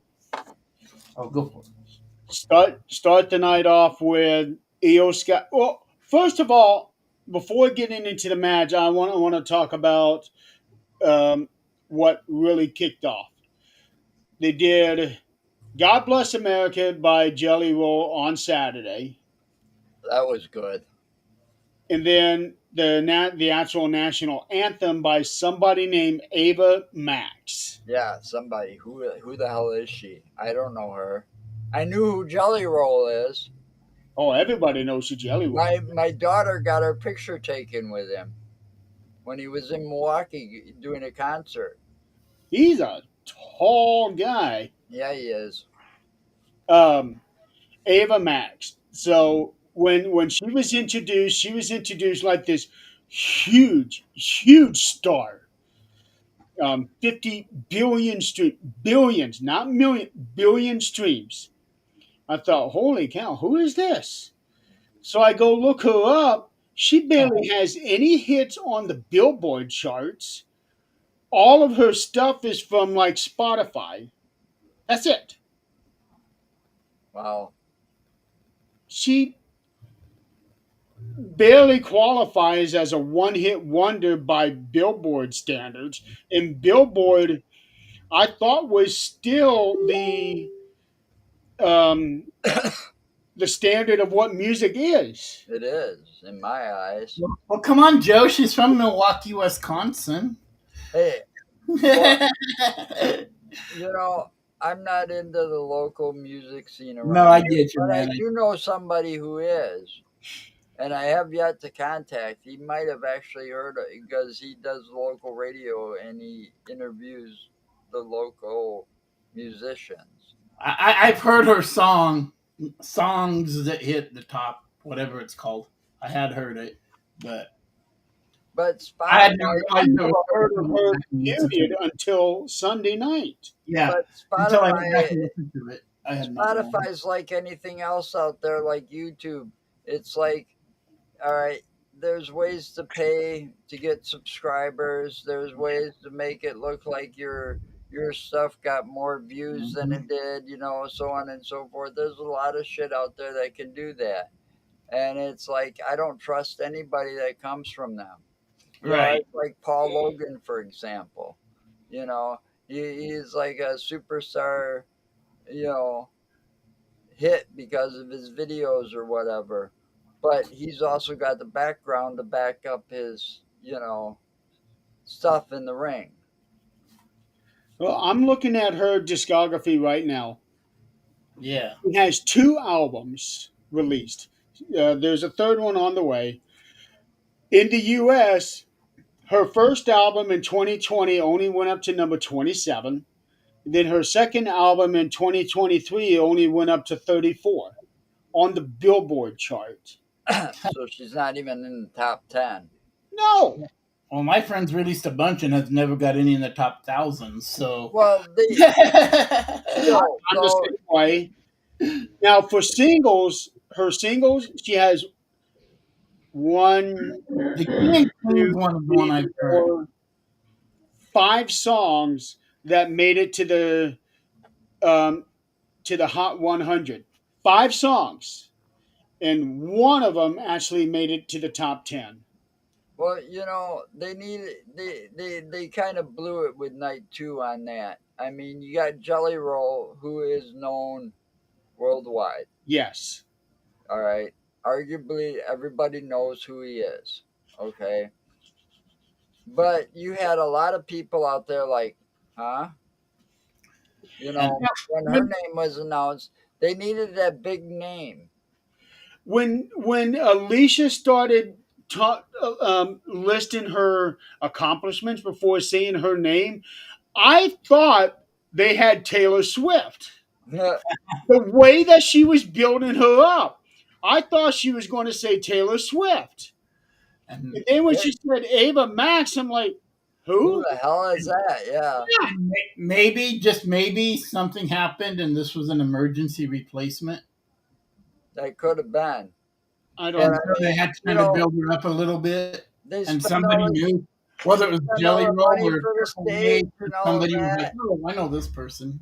You They, know, they used to announce months ahead who would be doing Right. um, the music for WrestleMania.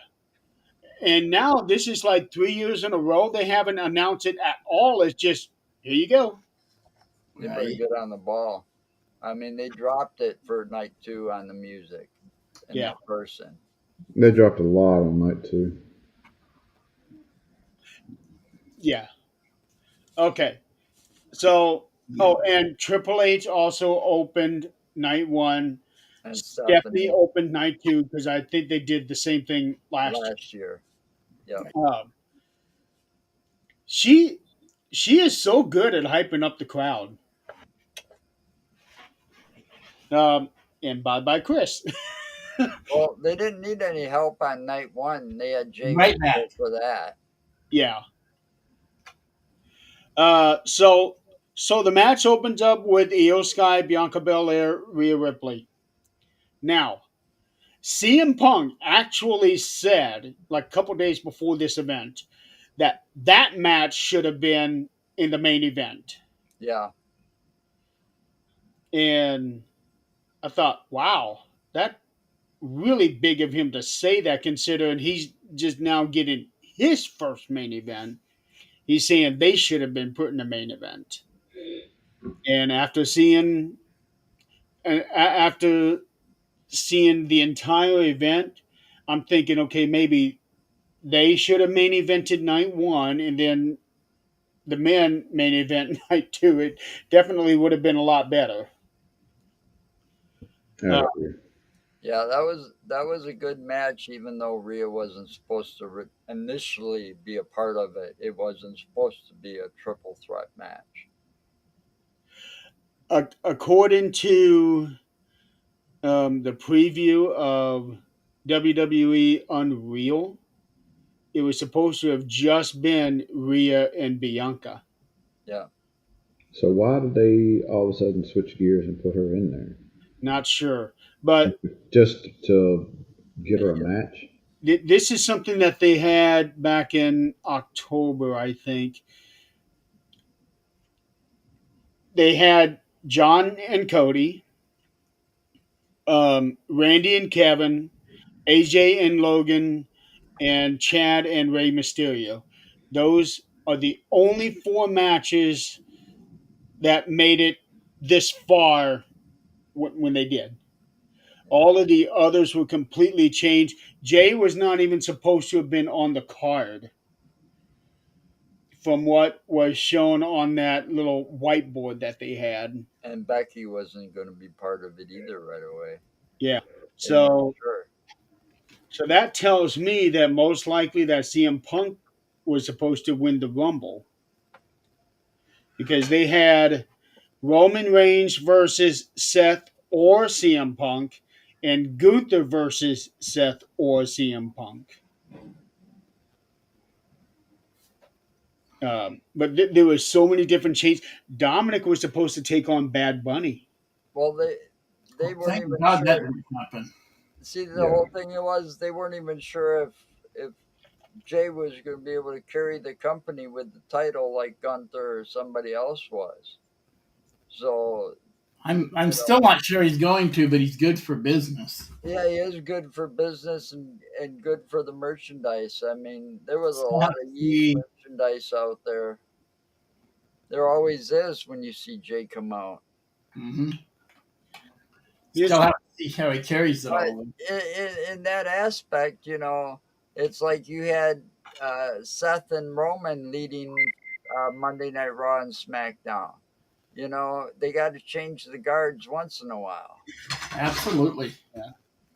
So it's gonna be interesting to see how things go as far as Jay. I think he'll carry it to SummerSlam. But then again, I thought Cody was going to carry it to SummerSlam this year, but didn't Well, quite happen that way. you never know. But the Thank thing God. is, at some point, I'm pretty sure the Usos are going to reunite because they're going to break records with the tag team titles. Yeah, They were an awesome tag team. one of the very best for sure. Yes. Uso's New Day in that cage match. I remember it. I don't. I'm going to have to go back and rewatch. I remember seeing it, but I don't remember how it was. I But remember a lot of I brutality. have heard it referenced before. I think I like the New Day better now than I did when they were all those bright colors and unicorns and stuff. You know, I, I usually like brighter colors anyway. I Than think I think it was about time that they did this. Yeah. all right. So let's get into. We're now 2 hours into the show. Yeah, next match. Io, Bianca, and Rhea. To me, it was a no-brainer that Io was Joe going was to going to win. walk out with the title. Yeah. I mentioned this on Friday night with Joe. To me, it was the most adorable thing seeing Io jumping up and down in the ring, throwing a temper tantrum. The, who does that these days in the ring? That is. Guy, In real life, a lot of people do that, but No temper tantrums. yeah, and and I thought this is the greatest thing seeing that, and that right there, Io's got to win this match because now she has a lot to prove, even though she's the champion. well, yeah, Hmm. but Bianca and Rhea were only concerned about Bianca and Rhea and Yeah, kept pushing her in the face and She pushing was the her little one. aside and like disregarding her. It's like karma and they tried to has do a way that of at the working beginning of itself the match, out. and she wasn't having it. Um, I like all three of those women that were in that match, but I really, Io Sky, you cannot count her out. no, What was her name before they changed it to Sky? I'm sorry, I just forgotten that. Just stuck in Io my. Shirai. Thank you. Don't need to differentiate off. It just got stuck in my head. My OCD went. Last year, during an interview in the ring, somebody referred to her as Io Shirai. Yep. I remember catching that. I don't remember who it was, but I thought, oh, they just used an old name.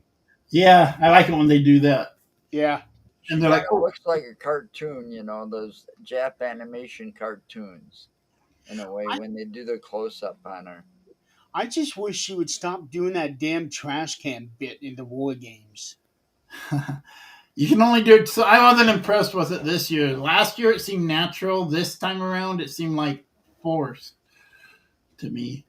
Yeah, it Had the strap already attached to it so she could carry it up, and Well, you can only do something like that one time, and it be like the first time. You Yeah. can't keep on doing it. yeah, yeah. Oh, It's it You, going gets old. to catch up you with got to up the ante. she's good. so Maybe they can get some more Japanese girls in there that can work with her too, with if they do the Japanese thing.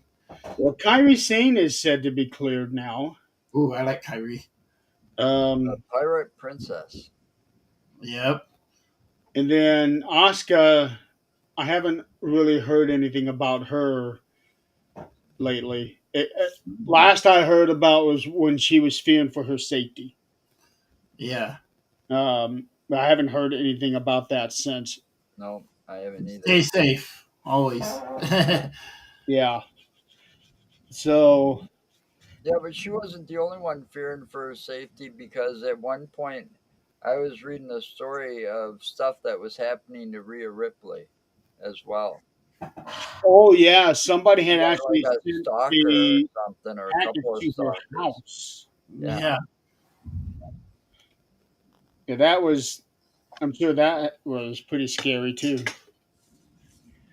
All right, next match: Sin City Street Fight. Damian Priest and Drew McIntyre. I called that one wrong. I missed most of that one. I got that one right. Yeah, I knew that Drew would be the one to win it, but I was surprised to see that they put that match on second. I thought that would have been much later. Well, I was disappointed in that whole match because it kind of looked like Damien really wasn't, his head wasn't in it or something. Yeah. Yeah. Because, you think coming from where he came from and all this, and the announcer said this, weeks ago. This kind of match is like right up his alley. I was Drew dominated expecting, the match. yeah, well, I was expecting more from him. I was expecting more out of Damien. I expect to see a lot more blood. Yeah, that, You yeah, barely saw exactly. anything. Yeah, I was expecting that to be really bloody. They didn't want another And bloody ring up. and it's like, where the hell is Damian Priest? I mean, it's like his head wasn't in the match. There was one scary spot. Well, actually, two. One was I forget who was throwing it, but somebody threw the top portion of the ring steps to the other person, and it almost looked like the other person wasn't ready for it. Ooh. And then there was another spot where this Drew was he had it and ram it into Damien's back. It looked like he missed the bottom of the back of Damien's head, like by an inch or two. Ooh. Um, I missed both those. I'm gonna have to go back and watch that. yeah, that was two scary spots there. Um, I'm just always scared when a big guy like they did when they pushed Damien off and he went through the two tables. Anytime a big guy does Oh, that I kind of saw that bump, coming I'm then. always scared. oh yeah, you could see him grab the Yeah, back. yeah. Even bracing, I'm always scared when I see that kind of bump. Yeah, that was. Yeah, I forgot about that one. I mean, it Yeah, wasn't dangerous or scary to me. Though, just me personally, I'm always like, ooh. yeah, but they're doing more to protect their head now too, because you really saw him go like this. Yeah, yeah, yeah. I think No, he it's actually, just a me personal thing. I think It's a big guy. Damien actually had his fingers locked too under his Yeah. head. Like that. Chelsea did too in the Money in the Bank thing. If you go back and watch that one, she went through from the top. The thing that I would have been worried about that spot is if he had slid on the table before breaking it and hitting the announcer table. That's what worries me. Is something like that. Yeah, because they reinforced that announcer table now. It's a lot stronger than it used to be, and that would have Oh really goodness, caused an injury. what match was it where it got destroyed? That was the Braun Breaker when Braun he Breaker. Yeah. speared um, Oh, Carlito. Carlito. You could see, broken pieces, not just it collapsing, Yeah, broken pieces of that Yeah, announce table laying around. I was like, But a and I'm spear sure they've got, makes sense to me. yeah, and I'm sure they've got stuff in the backstage areas like, all right, we got to replace this piece. well, they You know, 'cause- had that whole table back up in no time. yeah, that's what I'm thinking because at first, they were standing up. I was like, they better hurry up and get a table out there because that one ain't getting put back together. It just concerns me, especially after what happened to JD McDonough back Yep. in January. Yep. So these new announcer tables, I don't know. They look nice, but But they're built to collapse. Yeah, just like You the know, tables that they pull out unlike are the old built ones. to collapse. Right. Unlike the old days, where they're not. They yeah. do it. Because you can see where some, you get slammed on it and it doesn't budge. Yeah. But Drew got his revenge on Damien after what happened last year. So He'll have to find something else to whine about now. Yep. Exactly. I That's mean, what I mean. I'm not. I'm not. I guess I am dissing Drew a little bit, but I like Drew, That was like the whole but year we was I whining. don't like his whining. Yeah. I did like that still bored at work thing and took the selfie with Damien behind. Yeah, Yes. that was his brother over Yeah, there. he had it ready right there on X for him to do it. Yeah, So, well, damn, Donald, you're getting all kinds of calls today. That sounds like fire. That sounded like a fire emergency thing. I don't know. Well, he's not working, so Yeah, but if it's they like had they that, have another crew to be able to handle all of that. anyway. But anyway, yeah. I'm wondering if this is now the beginning of Drew posting on X every year at WrestleMania, because it's 2 years in a row now that he's done this. Yeah, well, he's lucky he got a match at Oh, WrestleMania this year, the way the storyline played out. with what he's been doing this past year, there was no way he wasn't going to have a match at Mania this year. Because this I just past wish he year has been wasn't his whining so best. much. That's all. He's supposed to. You know, I mean, But yeah, he is whining, but has he really said anything that is not true? well, no, but I'm just saying, some of that stuff, it's like, it's wrestling, for Christ's sake. Get over it, you'd do the same thing if you were in CM Punk's, thing and cost you the title. You would have done the same thing if you were sitting in if roles were reversed. I'm Because you do anything you can to get a title shot or yeah. to get in a line for a title shot. You know, that's all he was doing. I Drew am would have done the same thing. I am curious to see where he goes from here because I'm pretty sure that this thing with him and Damien is done. Not, well, it may not be over yet, but it might be. Like maybe a backlash rematch. Could be. All I know is I think Drew McIntyre has come a long way since that graduating NXT class He with had, Wade Barrett and everybody. You Come on, know, his best was 3-man band. Come on. yeah, he was part of that and all that, but I mean, he's come and a long skinny way as a since. rail too. Yep. I think they need to put him with Sheamus again as like a tag team That would be fun again. and get They, them and make that and have them get the titles they did that once. Well, or not both the titles, but titles. they did have him as a tag team once. Didn't they have him as a whole little faction? Uh, It was like, Sheamus, yeah, it's not Drew. Sheamus was part of League of Nations. that's what I was thinking. Yeah, okay. Yeah. Okay. At that point, Drew was already gone. Yeah. He was in a faction with LA Knight. Over in TNA or something. That's right. I forgot. And I forget the other guys, but Tongo Lao. yep. So the next match is the Fatal 4-Way for the Intercontinental title. Braun Breaker versus Penta, Finn Balor, and Dominic Mysterio. I thought Braun was going to win this one. Yep, me too. I called Dominic. I just figured he'd power through it. And But Dominic was right. One thing I noticed on this match, and it hit me, and I never said anything. They finished this match the same way they finished the Io Sky match. The person climbs to the top rope, gets knocked down, and then jumps off the top with their finisher for the.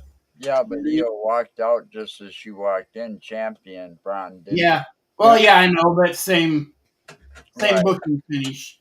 That is true. No, I knew that it was time for Dominic. It definitely was time for him to get a singles title, Well, a just lot like of his people, dad Eddie. And I also knew that he was going to be pinning Finn.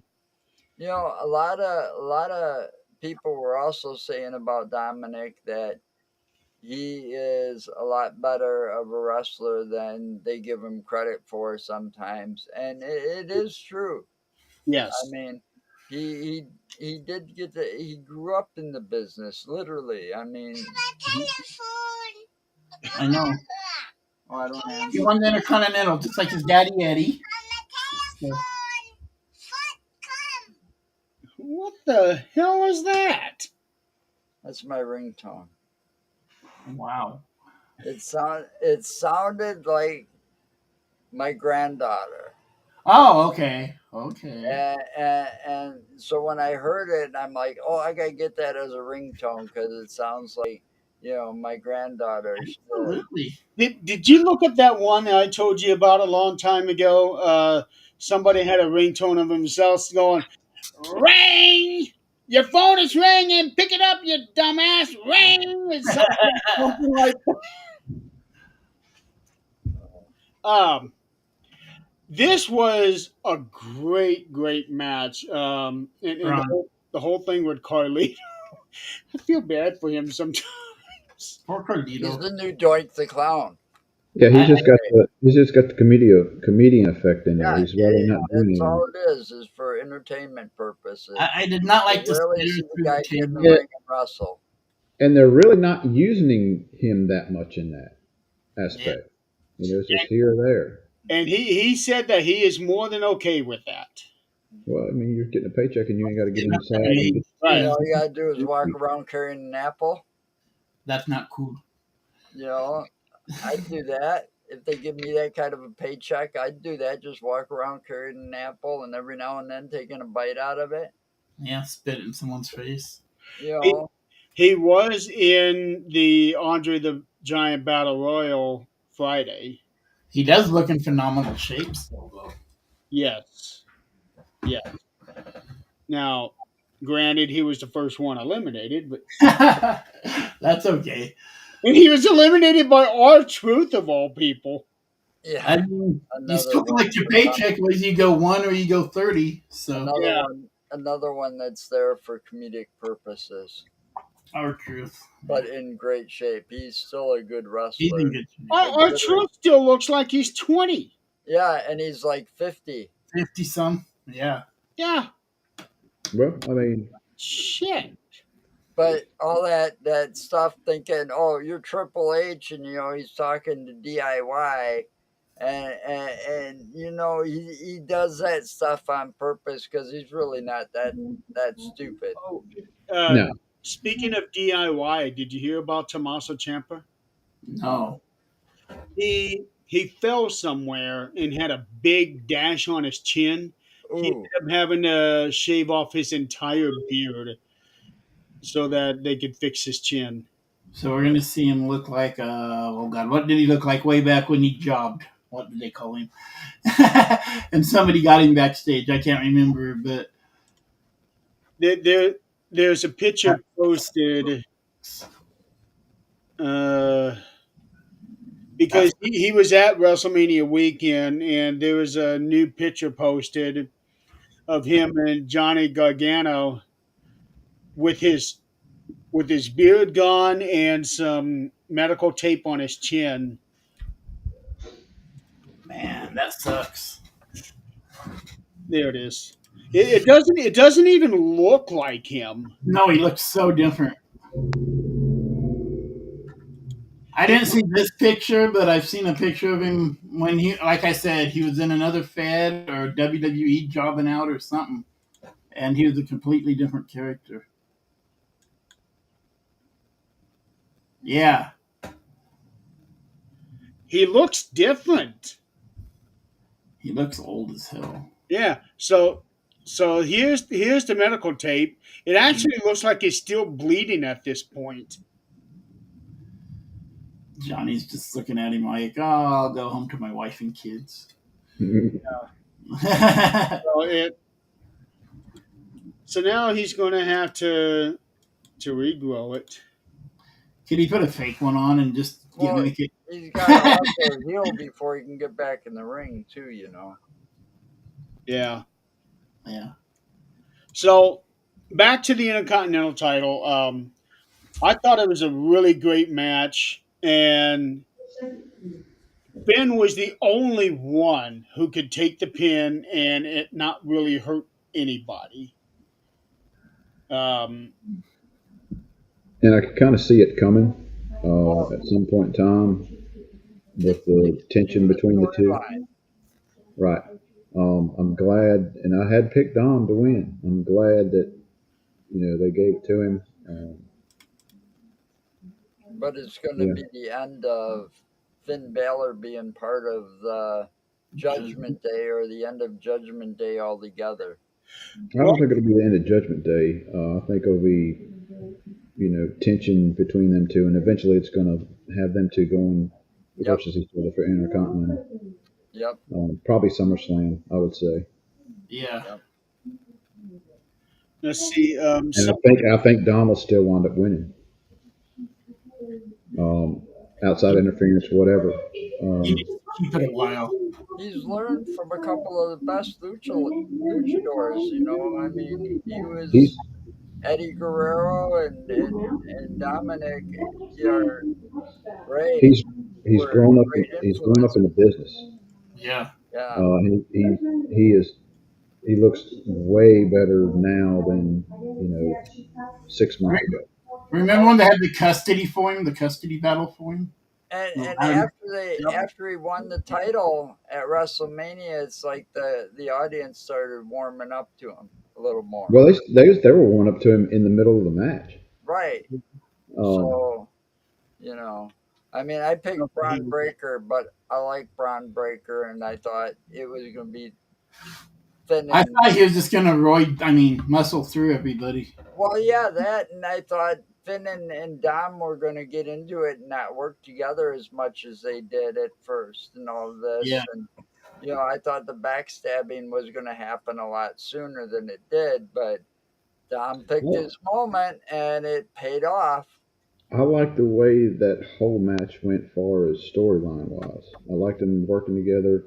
Like, okay, well, at some point in time, it's gonna happen. But I'm Yeah. glad they did it like they did it. Yeah. I know.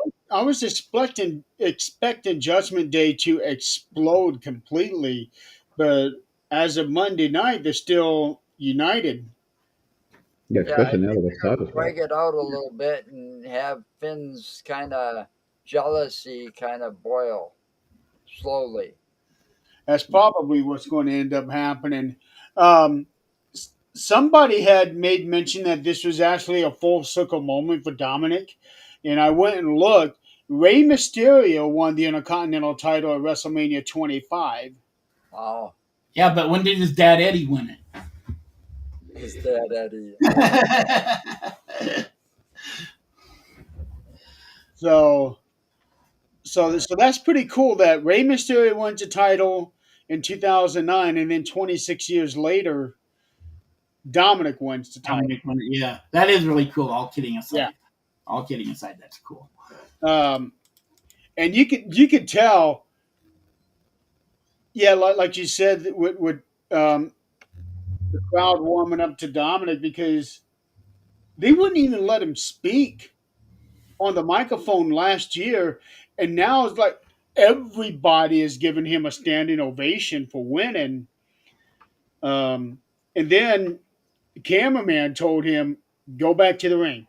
Yeah. Mm-hmm. After he was walking out, so he ran back into the ring, hold the title up, and everybody is cheering for him. Yep.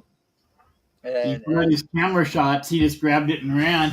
And he forgot to get his shots in, the obligatory shots.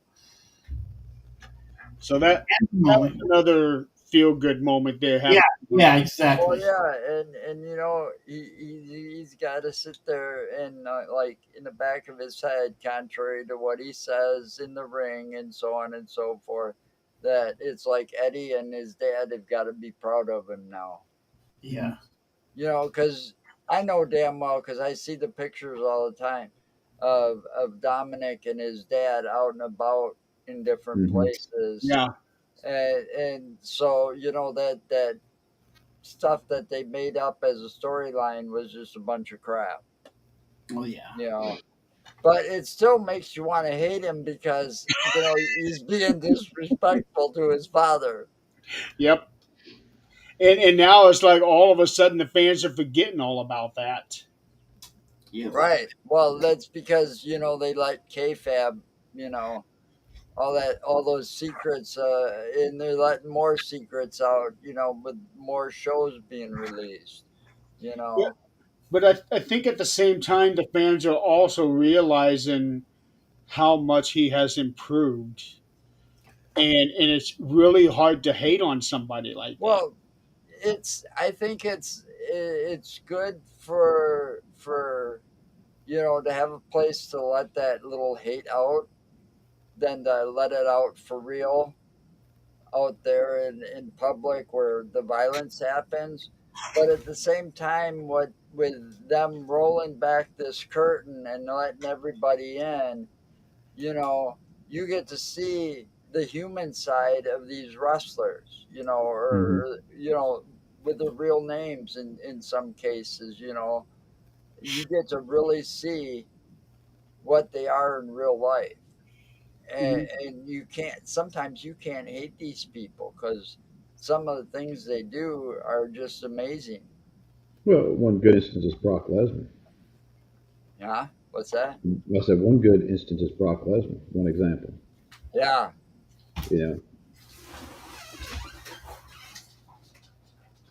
you know. Bye, Chris. No, no, bye. Um, and another thing about Dominic, that the whole thing with him and Liv,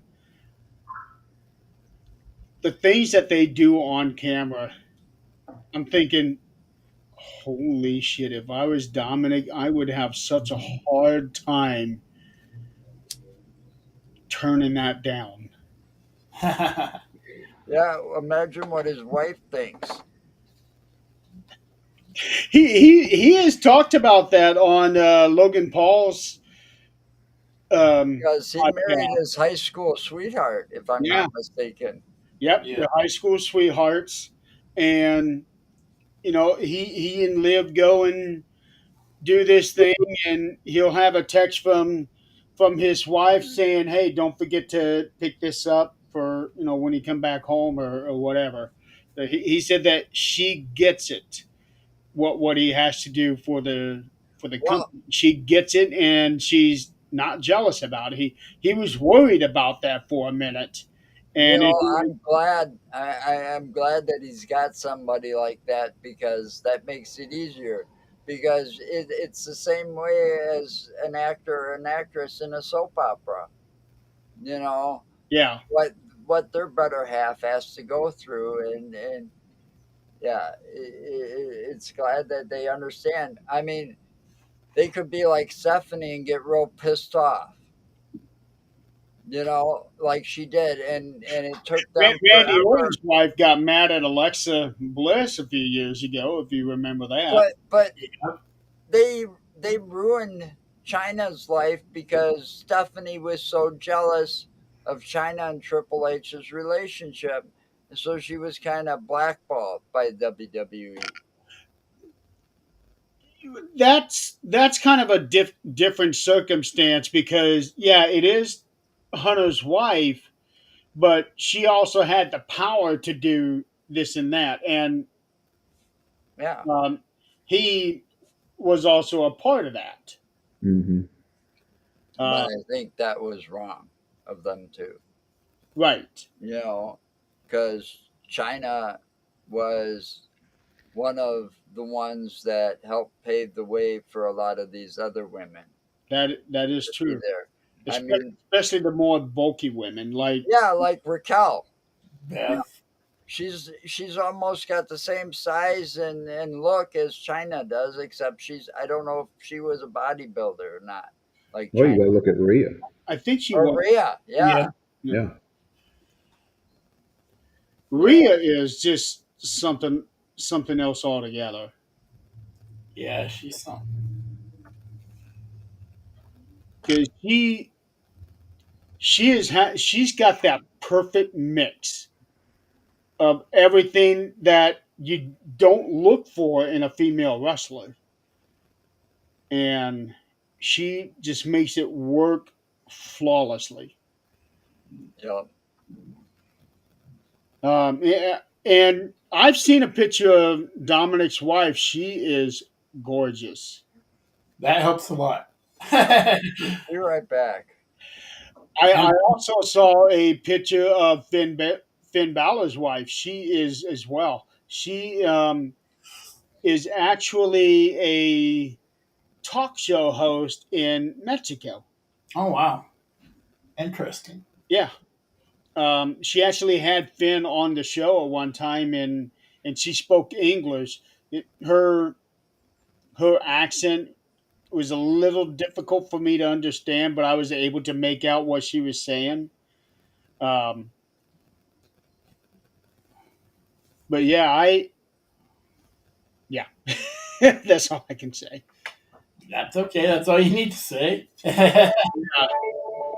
Um, but I'm really glad that No. there was no other choice besides Dominic to win this match. I did not see any other logical conclusion. Um, I hope she holds it for a while. I think he will. Longer than Honky Tonk Man. And to think Honky tonk. people are saying that he is going to be a world champion someday. Who? I'm sorry. I lost Dom. Um, you again. Dom Dom. Oh, I could see that. Yeah, it's going to be a few years down the road. I mean, he yeah. for a young kid, he's talented.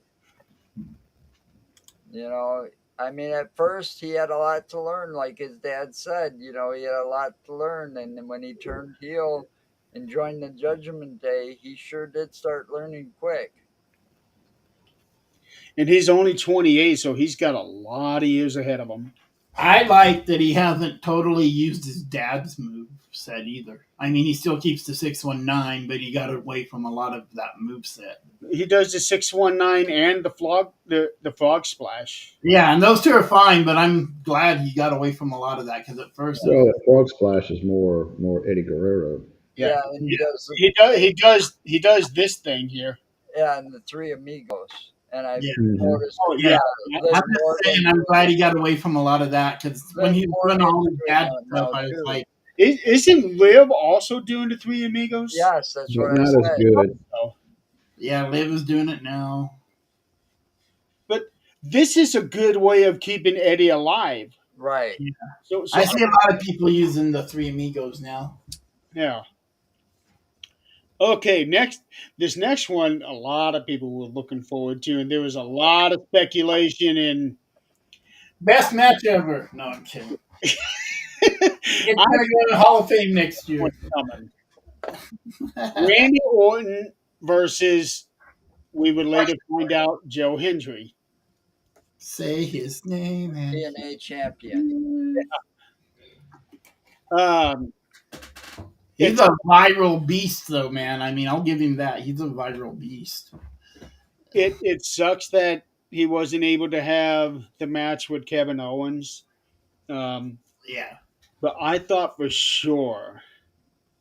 I had four people thinking, but I thought for sure that it would be Nick Aldis. I did too, Yeah, especially you were when saying that Mickey Friday, James. and I like, was he a wrestler? And I had to look that up, and I followed. Yeah, he was. Wow, I Aldis was was a impressed. badass. Yeah, he Well, was. when the doors open and you see that outline, I thought, oh, this is Nick. This is Nick. And then the video thought, oh, it's him. And I like Hendry too. The Yeah, I was thinking either a singles match with Nick or a tag match where he and Nick take on Solo and Tama,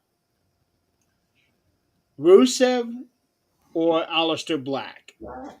Rusev would have been. Those were the four matches that I was looking for. I never even considered Joe Hendry, but just a couple of weeks ago, he was saying that he was injured. Maybe Maybe that that's was why a it ploy. wasn't too Maybe that was a way for them to keep a Yeah, tighter Oh, lip that's on one the of the things. secret.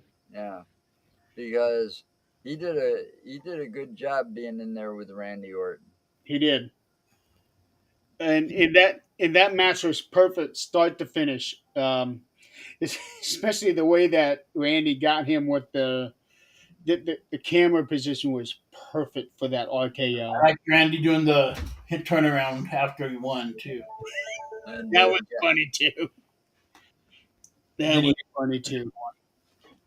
But this is big. I think this is the first time somebody who is not a contracted wrestler with that company coming in and wrestling, I and think not so. as a like a celebrity like Logan Paul or right, Lawrence right. Taylor.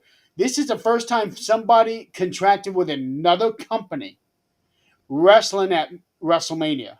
And not to mention a heavyweight champion, The Hmm. heavyweight a champion. belt That holder too, yeah. for the company that they represent.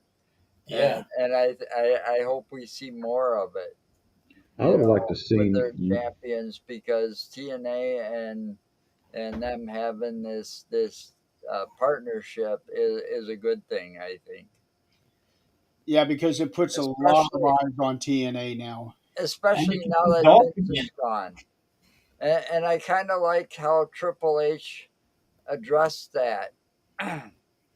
Vince McMahon during the, what was it, the Hall of Fame ceremony, during his speech, and Triple H addressed Vince McMahon and all of this, that Yeah, it's a very complicated relationship, you know. But it basically, him being totally gone from it gets it so that they can get that fresh blood in there, the fresh ideas, and do things differently.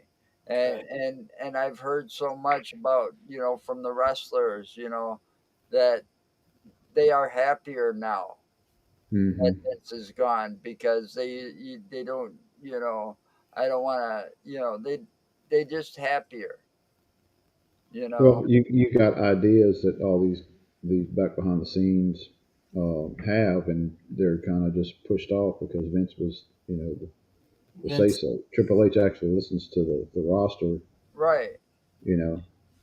And Dolph is in TNA, right? Well, it's like if Vince didn't want this person to win, he wasn't going to win, and he'd have that little earbud in the ref sing saying, "Nope, this ain't going to happen this way," or he'd come out and show his ugly mug and say, "Nope, this match continues," Hmm. and stuff like that. And he was ruining it after a while. Yeah, he gave it a big push and stuff, but I mean, this all goes back to what was that one, Sable, or somebody that had issues with him early on, because of his advances towards the women, and treating one's favorite because he brought him in, and now they're Vince McMahon's little flunky. That, come on. well, there were issues even before then as far as women were concerned because Well, yeah, there was issues with Mike McGurk.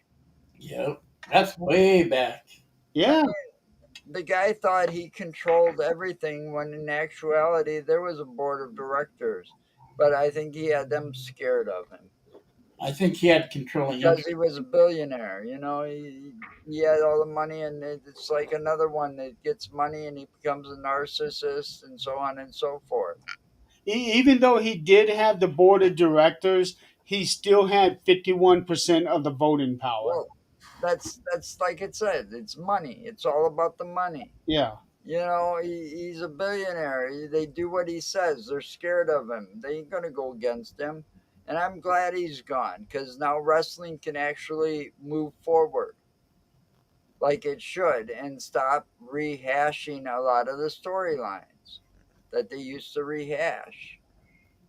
And then there would come a time where he would make certain wrestlers look foolish and make them do that. Like, Kiss his ass. Terry Taylor.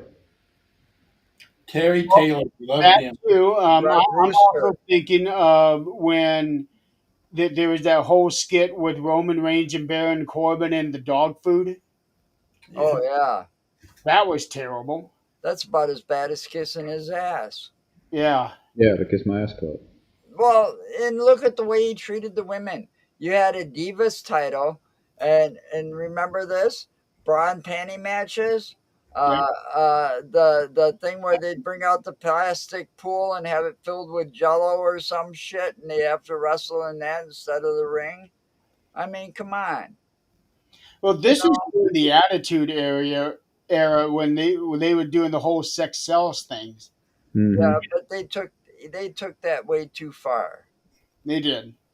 I mean, in some cases, some of the women out there are still kind of degrading themselves by wearing some of those skimpy outfits. Not that I don't like it, but you got to thank the cameraman for some of the views you get. But Some of them actually exposed themselves on. right, it's And just like some of that skimpy stuff shouldn't be allowed. I mean, look and what Lee you was wearing. and you also have to look at those cameramen are very careful at some of the shots. Yeah, Also, but some of them aren't. If you noticed, and I don't know if you ever noticed this, but I read this a long time ago. Sasha Banks, when she used to do her tap out move, when she was in NXT, her legs were always apart, and when she got up to the main out roster, they started closer together because of the camera angle. I didn't even notice that. Yeah, and it's because someone said something one time that you could see her goodie, if you will. Now I have noticed them Well, doing they that end with up with more. AEW lately. Well, I saw it on WrestleMania weekend. They get these outfits that are so small. A lot of women are well endowed. They got nice chests and all this, but you see them doing this number. You know, Uh, Eh, if they weren't so skimpy, they wouldn't be doing this number during the match to fix it so they wouldn't get exposed. Noticed it happened with Jade. Yeah, Yeah, Charlotte Somebody too. actually caught pictures of her where she was falling out of her outfit, and if you notice, I forgot to mention this during her match. There was a piece of her outfit laying on the floor. Yeah, I saw that, and the ref grabbed it later, and Yeah, and I was trying to figure out where on her outfit it came from because I didn't see anything missing. well, I think it was one of these things that were just like come out and they were yeah, like loosely attached on yeah. trunks or something and it's hanging like off the side um, like a She flag has or something. interesting outfits, so it's hard to tell with her. And I don't mean that in a derogatory way at all. But she just has well, interesting. it's like Valkyria's hair, the feathers and all she had in her hair. That shit was falling out left and right. Who was it said it looked like she got shot by a dove? Yeah, One of yeah. us did. Yeah, It's like they got the ring looks like a dove got killed. Yeah. yeah. I thought that was just A like headdress. a piece that she was wearing. I thought she was going to take it off. Nope, that was all entwined in her hair somehow. Yeah, that. Oh my, that had to have been a lot of work doing that one. What they go through. Yeah, but anyway, getting back to Randy and Joe. That I thought that for what it was perfect. It got exposure to Joe, exposure to TNA. Um, I don't think that could have gone off any better. And Randy And was probably, giving Joe his props by mocking him with the whole spin around thing. And at yeah, the very end, even after that, the second thing, he even like tapped him and said, "Good job" or something Yeah, I would have right. liked to seen more offense out of from him. Joe. Yeah. I think so. It's Well, it's it seemed like in my probably eyes he brought match. him out there. They brought him out there just to kind of bury him a little bit. You know, being a world champion and you really didn't get a long match. I have seen some of Joe's other matches, and this one here seemed like a really quick greatest hits move set for him. It kind of was. Yeah, it was do Well, all your crap and get out. well, who Yeah, better to highlight you in your first like debut match on WrestleMania than Randy Orton? You know, I Yeah, mean, and you that you are talking about Randy. the guy You know, sat there and Joe got to sit there and showcase what he can actually do mhm. in front of a much bigger audience than he's used to. I He give tried to get his finisher in on Randy. I give the guy Randy props took for him in the not eye. choking at WrestleMania, Yeah. even though he lost. I mean, he could have really screwed it up for not being in that kind of venue and that kind of spotlight before. You I know, get what you're saying, though, Donald. I get what you're saying. You Yeah. want Joe to have more offense. right? He got his backward slam. He got tried to do the choke slam, and he also did the kick up. The tip That up. skip that they Yeah, used. the choke slam thing is his finisher, so he actually went for his So, finisher on so Randy. those of y'all, this little side joke here you just come up with is like it seemed like every match during this WrestleMania. Not even we have a private chat we talk about, and it's like every match you getting. Oh, it's a kip up. It's a kip up. Oh, it's another kip up. I was like, I, They God, I said it two or three in enough with that the kip one. quite, ups. you were getting quite annoyed with Yes, that. enough with the kip ups. Just do it. Don't even say it. Don't even say that's what it was, Cole. Just He's you got know, to call it. That's his job. oh, he's up. Impressive though anymore, unless like somebody like you brought up earlier, almost would do it, or almost, or however you say his name, or Braun, or somebody like that. Then it's impressive. But when like a little guy does it now, it's just like When it's in every single it's like match. I a want you to super start kick. keeping up with it. How many kip ups can we do in a show? We'll start keeping up with it. But before, And I it's like a think it was super only kick. Shawn It's, Michaels doing that. And then Yeah. after he retired, it's like, okay, everybody's doing it now. Oh, and he calls around. What's he call a roundhouse kick? Which Big I guess Show did it once. it's the yeah, what do they call that the kick? So, super kick. no, it's a roundhouse kick. Forgot what he calls it. It begins Who with an does L. it? Oh, a bunch of different people do it. Sweet chin music. No, it's a roundhouse kick where you rear leg, yeah, Oh, Saguri or Vince something. Gary, Yeah, that's it. That's it. Insaguri is like back of the head, no, it's a roundhouse kick. supposedly to the back of the head. Yeah. no, it's a simple roundhouse kick. It's one of those ones that if you watch, it made a movie famous for martial arts, but it's not even a martial arts movie. What is that? Billy Jack. He Well, basically the most famous thing that came out of that is see this. I'm going to take this foot and I'm going to hit you on that side of the face. Yeah. And you want to know something? There's not a damn thing you can do about it. see, And back he's in the like, day, oh really? And he just drops the guy with one roundhouse kick and he's dropped. well, in real life, that was actually what would happen. Well, yeah, Uh, but it, but they kind of try the to classify it as a martial arts action film, and it's not even that. well, he was Century, which is a major martial arts supplier. Actually started in a garage back in the '70s, Really. making uniforms. Yeah. I think Um, a lot of things started in the garage back in the of 70s. course, they're Apple's computer did. Well, Apple's computer multi-million did. dollar company. But yeah, it was some little old ladies making uniforms in their garage, selling them to local schools and stuff, and it turned into this big multi-million-dollar company who's supplies majority, and even like the Cobra Kai series. Um, you know, most of their props and things like that, uniforms and all that, was made by Century.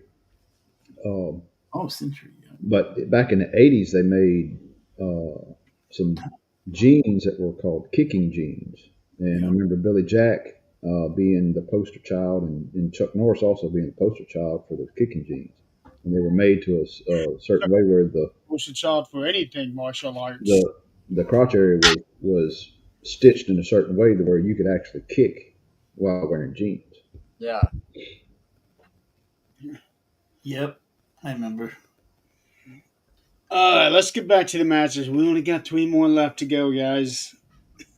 Really? Andy done. Yeah. Feels like we've been doing this for 3 hours. We almost Yeah, have. I yeah, know.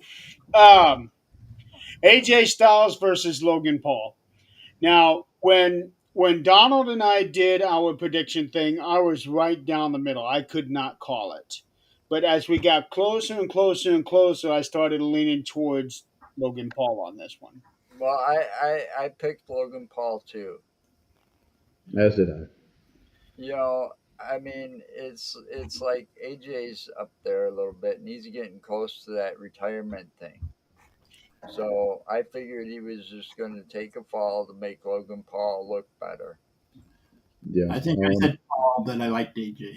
I always liked AJ. Well, yeah, but AJ and wanted Paul. he's I've seen him in some private interviews where he's talking, Yeah. he's got maybe 3 or 4 more years left, and that's it. No, absolutely. Yeah. No. I get you. He's been doing it for a long time. Oh yeah, I know. It He was was back in WCW. Yep. And TNA and 47 years old. Impact Wrestling and Yep. New Japan Wrestling. Yeah, I saw this one going Logan Paul. I didn't know how they were going to Logan end it. Paul is one of those celebrities that can actually go, and so I don't mind him. Yeah, Yeah, of course, his the level that he does, that's just unheard of. yeah Yeah. his character I don't care for. Of course, he's a heel. Yeah. But he's a heel. All his So abilities, were awesome. His character, I think, is actually Logan Paul. yeah, I think it's Logan Paul up. It's Yeah. just And that, that probably makes it genuine. but at the same time, you got to realize out of all the social media people that they bringing in, Logan Paul's best for business. He's got the most Oh yeah, followers. He brought in that sponsor, that energy drink sponsor. Prime. Yeah.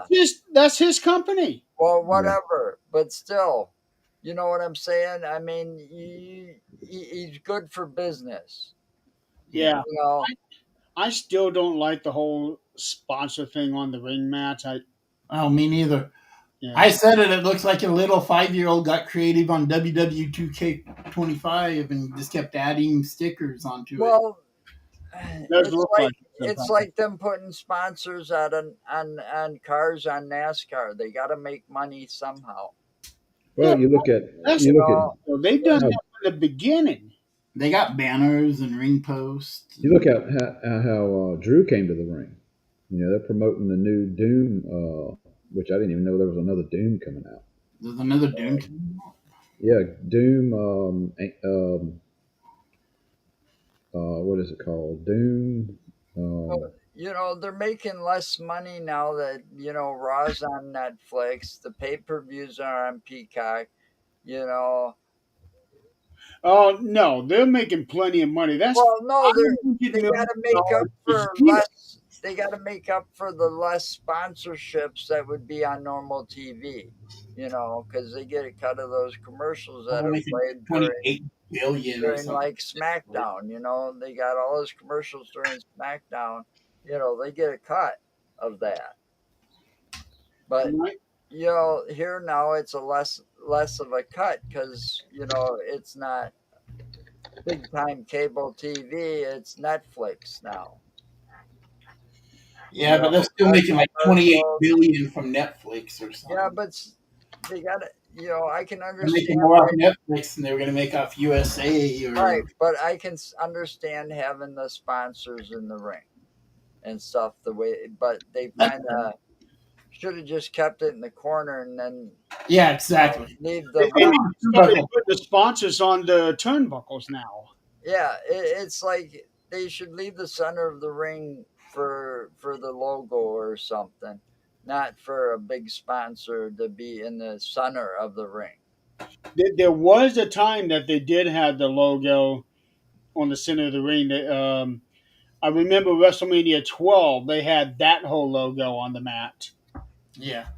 Like, a logo or two don't bother me. It's when it was like that, what had like 7 logos or something. Yeah, they got it over. It's That like was a little too overkill. much for me. There was, let's see, they had something in each of the corners, Corners and then center. the center. They also had them in the side. So there's 9 right there. Yeah, that's Then I overkill. think they had one turnbuckle in each corner, so there's 13. And then there's the ones that they put on the barriers. Yeah, Yeah. The one you brought up. yeah. You feel No like Drum- you're at a wonder baseball game where they're you got. breaking records all the time.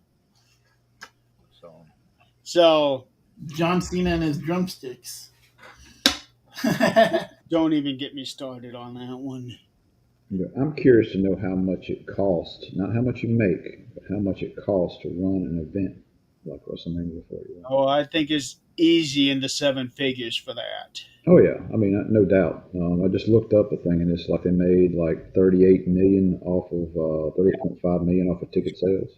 well, yeah, I believe that considering the cheapest seats are probably 500-600 bucks.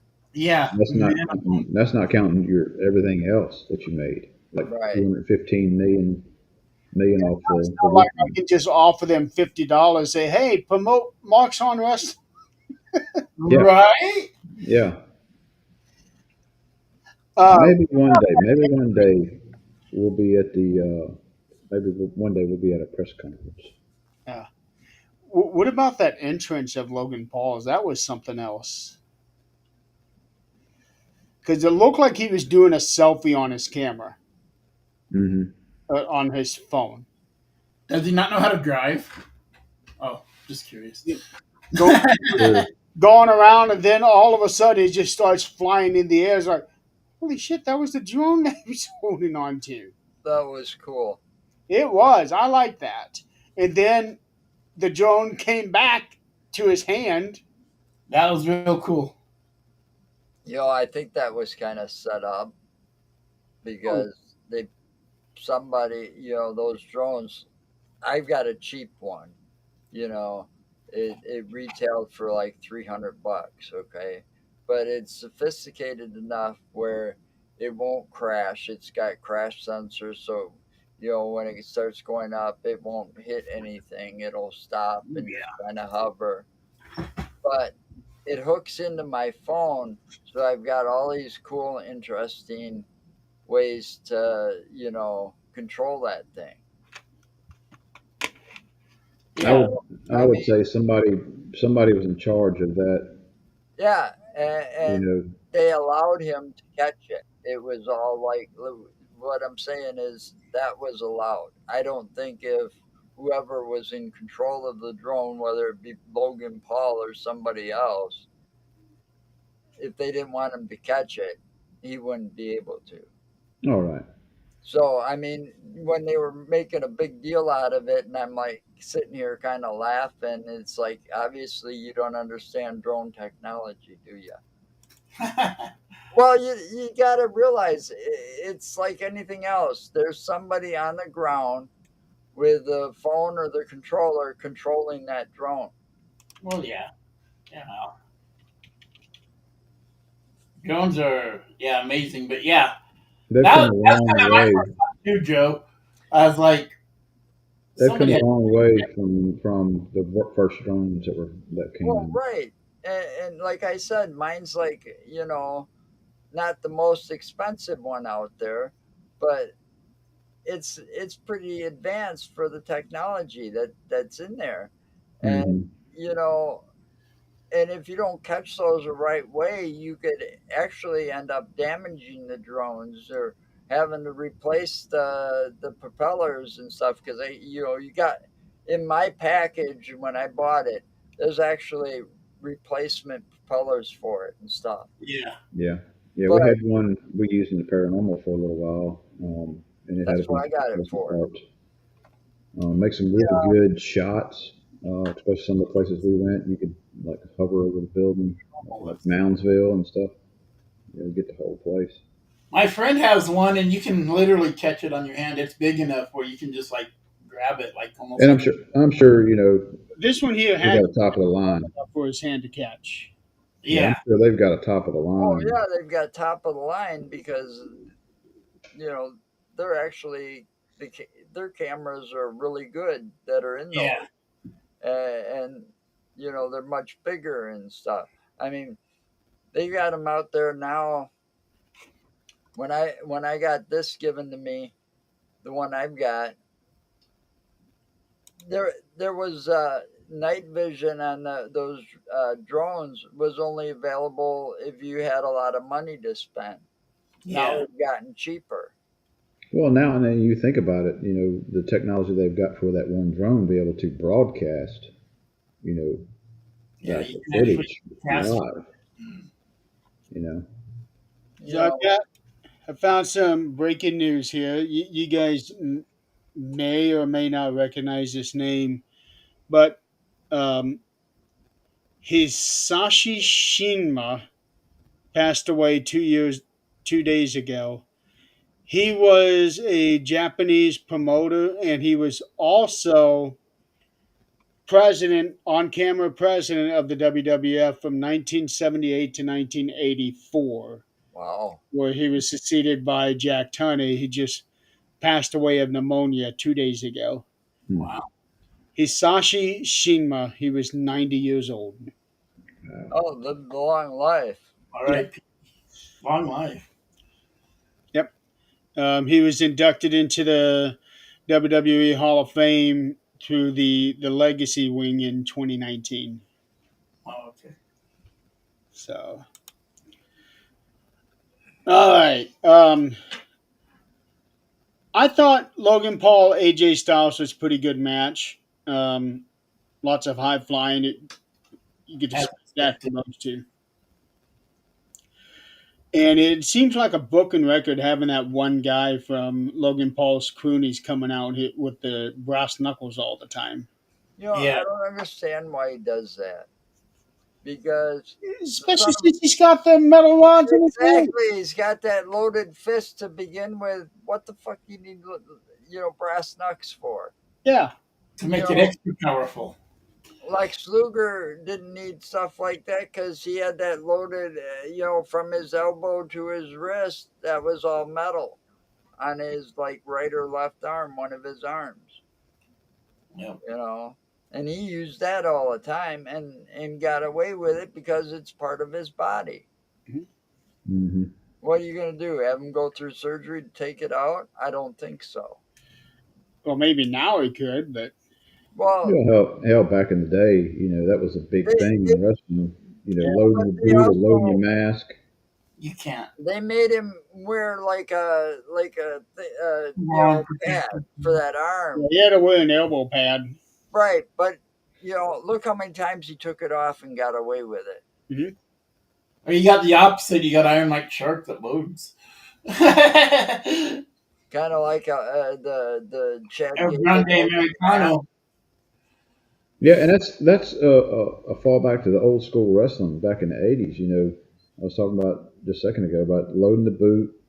Oh DiBiase yeah, had a the glove. Iron Sheik, just tapping it and loading it. I forgot about that. I still Yeah, do that habit sometimes. And then I think, Grappler.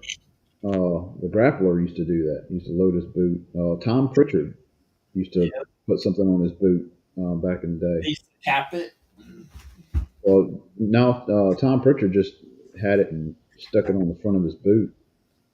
I actually got pictures of that on one of the smaller events that we went to, where I got him take a picture of him loading that boot on the outside of the ring. And Chad Gable, we've got to talk about Chad Gable put that thing in his mask. Yeah, Yeah, I that's like the part of kick it. when he kicked him and it like hurt his ankle. Yeah. yeah. You better go see what she wants. She's going to get mail. No. She had to go to work before. Now she has to go get mail. But yeah, I do get tired of seeing that guy coming out with the brass knuckles. He looks the exact same every single time. And it's like he does the exact same every single time. He gets out there, he sneaks down there, and it's almost like they took a clip from the first time he did that and put that in every match that he's been in. Like those cheesy movies when they just reuse the same clip for different things. Man, I get tired of that. And I, He got caught this time though. Yeah, but it's like, yeah, he did. it goes back to, you can do it once and you get you get the crowd reaction and that, but why keep doing it? Hmm. Because It'd be fun now if we you did kind different of team members too. now when Logan Paul comes to the ring and he's in a match, you kind of expect those brass knuckles to show up one way or the other. Well, remember when he would have him the old school way. He'd have him tuck down his tie, Right. and then he started having people hand them to him because they started checking. I think it should be a different crew member every time. At least that would put something. You'd be like, well, who the hell's this? At Well, least, even Or either that or place it under the ring somewhere, yeah, one of the steps, something like that. even now, who really knows who that guy is? I know. It's probably one of hell. It might not even be one of his people. It might be a WWE employee that just they Happens to be there. they just say, hey, be this guy tonight. Yeah, It's like he's he's Logan's. he's part of the teardown crew. I know who they say he is, but I mean, He for could be real, part of the teardown crew. Yeah, yeah. but that aside, Logan Paul, AJ Styles still put on a hell of a match. I liked it. As I figured I would because I knew they're both pretty damn athletic. Yeah, AJ's going a little bit slower now, so he's put on the weight and not the weight, but the muscle and and Logan put him in that new finisher that he's got. pulverizer or whatever he Yeah, called but the it. problem with that finisher is that he's not going to be able to do that on everyone. Right. I still wanted to see him, like I said, I put it in the messages. I wanted to see him hit the spinal tap on AJ. I think that would have been cool. To say, I can do it. You said you can't do it, but I can still do it. AJ said in an interview with Van Vliet that he can't do that move anymore. Yeah, that's what I'm saying. So have Logan Paul do it on him, saying, haha, I can do your move that you used to be able to do. Yeah, wouldn't that be something? Okay, the next match: Liv Morgan and Raquel Rodriguez versus Lyra Valkyria, and we would find out Becky Lynch. So originally, it was supposed to be Lyra and Bailey challenging for the titles, and then Bailey got attacked on Saturday. Lyra's given 24 hours to find a new partner. Supposedly Becky got attacked Bailey. Bailey. or Bailey. Yeah. Yeah, we were talking about it in chat about all right, who's it going to be? We were throwing all kind of stuff. Alexa coming out, Becky Lynch coming out, Paige coming out. I thought that was Here's the the thing. shocker of the night for a surprise Yeah. appearance. You know, Well, we knew she got signed a while back, yeah, but re-signed. they kept that such a secret on that. I mean, when Seth was in those interviews over the weekend, he basically said she's got no intention of coming back. She's happy acting, pursuing her acting career and stuff like this. And it's like, are you going to pursue acting? And he's like, no, no, no. I prefer, commentating for, like, let's say the Chicago Bears because I'm a big Bears fan. That's what he said, wanting to commentate for the Chicago Bears. And, I remember reading about that one. right. So, but he made it clear that she had no intention of coming and returning They kept a very, very tight lid on that secret. Heel I just move. wonder how long this had been planned. Um, because an interview with Bailey, Chris Van Vliet interviewed Bailey. It just came out yesterday, I think. I'll check real quick because I just watched it today before. Well, if it was a quick thing, it's because, like I said, they said she was on a break from filming the Star Trek stuff that she's been doing or whatever. And, if she's on a break, weekend, she's going to be on the road with Seth with the daughter in tow. Mhm. And she was. Okay, here we go. This was put out yesterday. Um, Chris and Bailey were talking about how she doesn't get the recognition for everything that she's done, and she has done literally everything but main event WrestleMania. She's won the Rumble. She was in the Rumble for over an hour. She has main evented other pay per views. Um, and they were talking about why she doesn't get that recognition and the respect from everybody. And then she said, by the time this comes out, because they did that interview on Thursday, released it yesterday, she said, by the time this comes out, they're going to be even more. And then she stopped herself. And Chris is like, even more. Whoa, what's going on? What are you not telling us? Right. So Thursday, they already knew she's not going to be doing WrestleMania, that Becky's in it. But I get why they did the whole thing for Becky, especially now that she has turned on Lyra. Um, but I hated the fact that it was at Bailey's expense that and it kept her out of WrestleMania. Yeah, that I didn't like. Well, I see Bailey getting probably back in the mix of that with this whole Well, it time too. probably end up being Becky who attacked her. Yeah, that'll Probably. probably come out like that. Yeah. Get Becky versus. Because it kind of solidifies Becky's heel turn, Right. getting it that way. Because it was like Look the what whole it thing did with for James. Naomi. Look what it did for Naomi when Right. she went and, now you don't see the feel the glow thing, which it was time that was getting old. And now she's come out with this new badass attitude. Well, at the same time, the blame went to Liv and Raquel. Right. But And they it did both that kept for saying it Naomi wasn't them. too. And now they're saying it wasn't them either with Right. Bailey.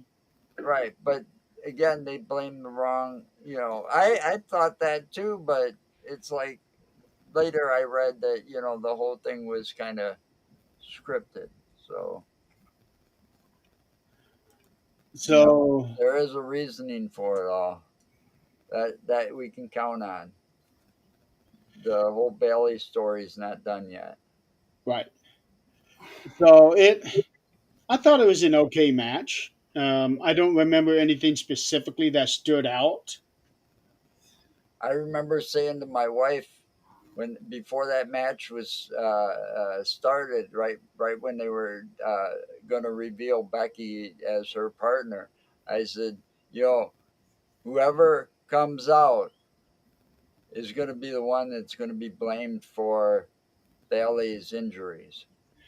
I was expecting Bailey to turn on Lyra that night. And when she didn't, I thought, oh, okay. But I certainly wasn't expecting them to lose the titles the next night. Well, I told you they were going to keep the That title on Yeah, Yeah. I kind of because saw they that kept coming, pushing.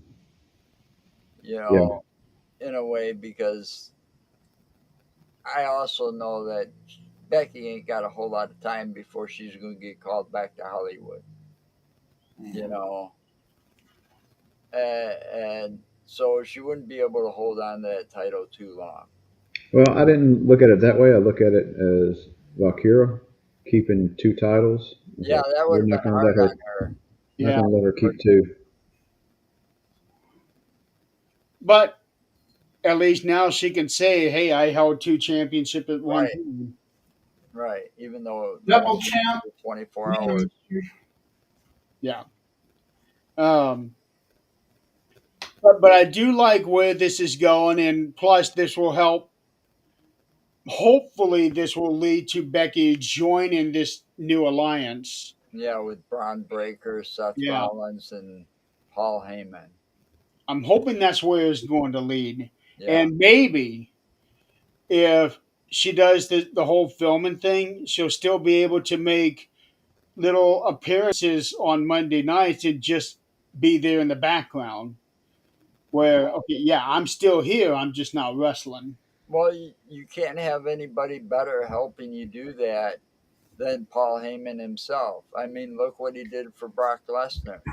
You know, yeah, Yeah, look how long he held on to that belt for, and how few appearances he made and defended that belt when he had it. Yeah, That was all Paul Heyman's doing. You know, Paul is just the best. yeah, he's a genius when it He- comes he- to wrestling. yeah. Um, but the match itself, aside from the exploded dove in the ring, nothing else really stood out for me because I can't remember anything except for Becky giving Liv the man slam twice. Yeah, 2 or 3 times. Yeah. Aside from that, I really don't remember anything else. Yeah, wasn't that spectacular? No, I think it was more of Becky getting revenge on Liv. Yeah. I hmm think it was More just what to that get match Becky in was there so tomorrow night she can turn heel. about. Thing. Right, Yeah, because her last match was with Liv right. when she Before lost she that left. title. Yeah. Okay, we finally arrived. The boring match of all. Oh, before this match, um, Oh yeah, we had the drunk guy show up and drive a 4-wheeler. yeah. So the night before, Shawn Michaels announced the attendance, but he did it from the main stage. Right. Then they also did the presenting the Hall of Famers like they do every year. Yep. Um, on this night, Stone Cold was doing the announcement that, but this time he was doing the four wheeler. Well, I saw footage where his music come on, everybody's going crazy, and it's like, where in the heck is he? Where in the heck is he? And then finally he comes up on the thing and drives down and does Yeah, his thing. He missed the turn. He missed the ramp completely. That's why it took so long. I saw footage from a fan where they had to back him up and get him back on the ramp up top to get him to come It down. almost looked like he missed the ramp to go down to the ring too. Yeah, If you look at it yeah, that's when he's turning in to go down, he's like real close to the edge there too. So it's like, yeah, he jeez, must have had a few Steve Weisers yeah. before the match, but well, It for looked that like, first one, I was wondering if maybe because there were people telling him go this way. yeah, hmm So I was wondering if maybe he took that as literally going this way, not on the ramp. that could be. could be. I mean, he totally missed that ramp, and they had to Yeah, get him back up on the ramp to come down. And then the whole fiasco of him going around the ring twice and then crashing into the barricade. yeah, There's all kind of. I've seen a bunch of different videos where when he hits, the lady is basically does LeBron James. Flop. Yep. Yeah, a flop. A few They seconds after. check on her, and other people check on her, and Yeah, I think she's looking for a payday. no, because from what I'm reading, that when you have ringside seats, you have to sign a waiver. Well, yeah, it was a pretty big flop, and I saw where people were talking about the husband looked very stressed out during the rest of the show, and I'm like, well, I can imagine so because his wife was pissed off. Well, she only had one match to go through Still, anyway. even signing a waiver, you can still sue. That don't mean you'll get anything, depending on what the People can waiver. sue for people can sue anybody for any given thing, whether you get it or And not. that's It's why they always a also story. that's also why I think that they kind of made Stone Cold come back over there and look like he apologized and quickly and then walked Well, off. I'm sure she got, She did that on her own. I'm sure she got free merchandise and stuff. Yeah, maybe even reimbursed for her tickets. Who knows? Yeah, And when he got back, they couldn't do a breathalyzer on him because he was drinking right there in the Yeah, ring. I know. no, he spilled more on his shirt than he actually got in his I mouth. know. That's what I said. He drank 2 cans of beer, but only half went down his into his stomach. Yeah. Yeah, he made a blunder though during Pat McAfee's show. I think it was that I saw that.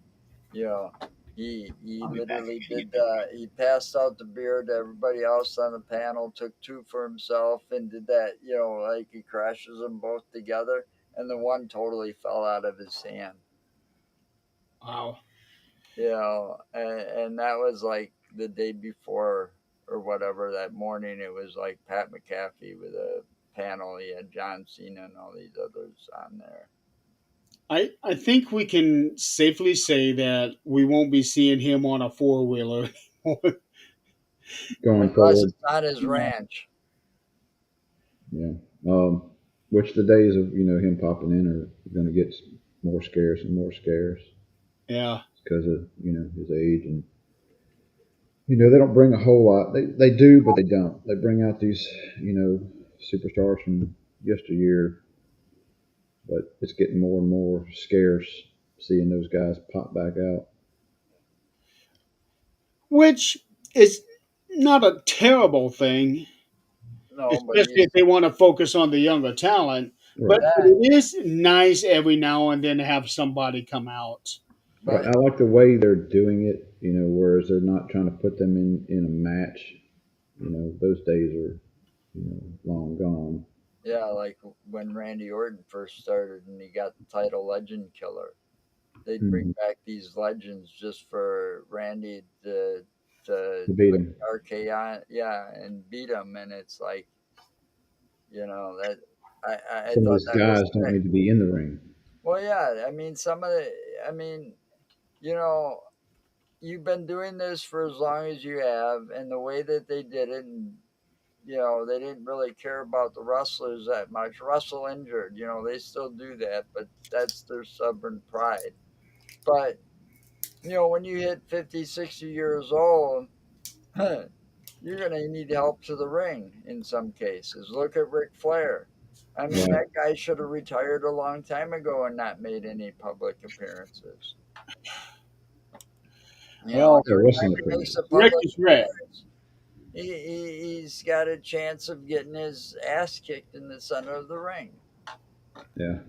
Look what happened to JR, and he's not even a wrestler.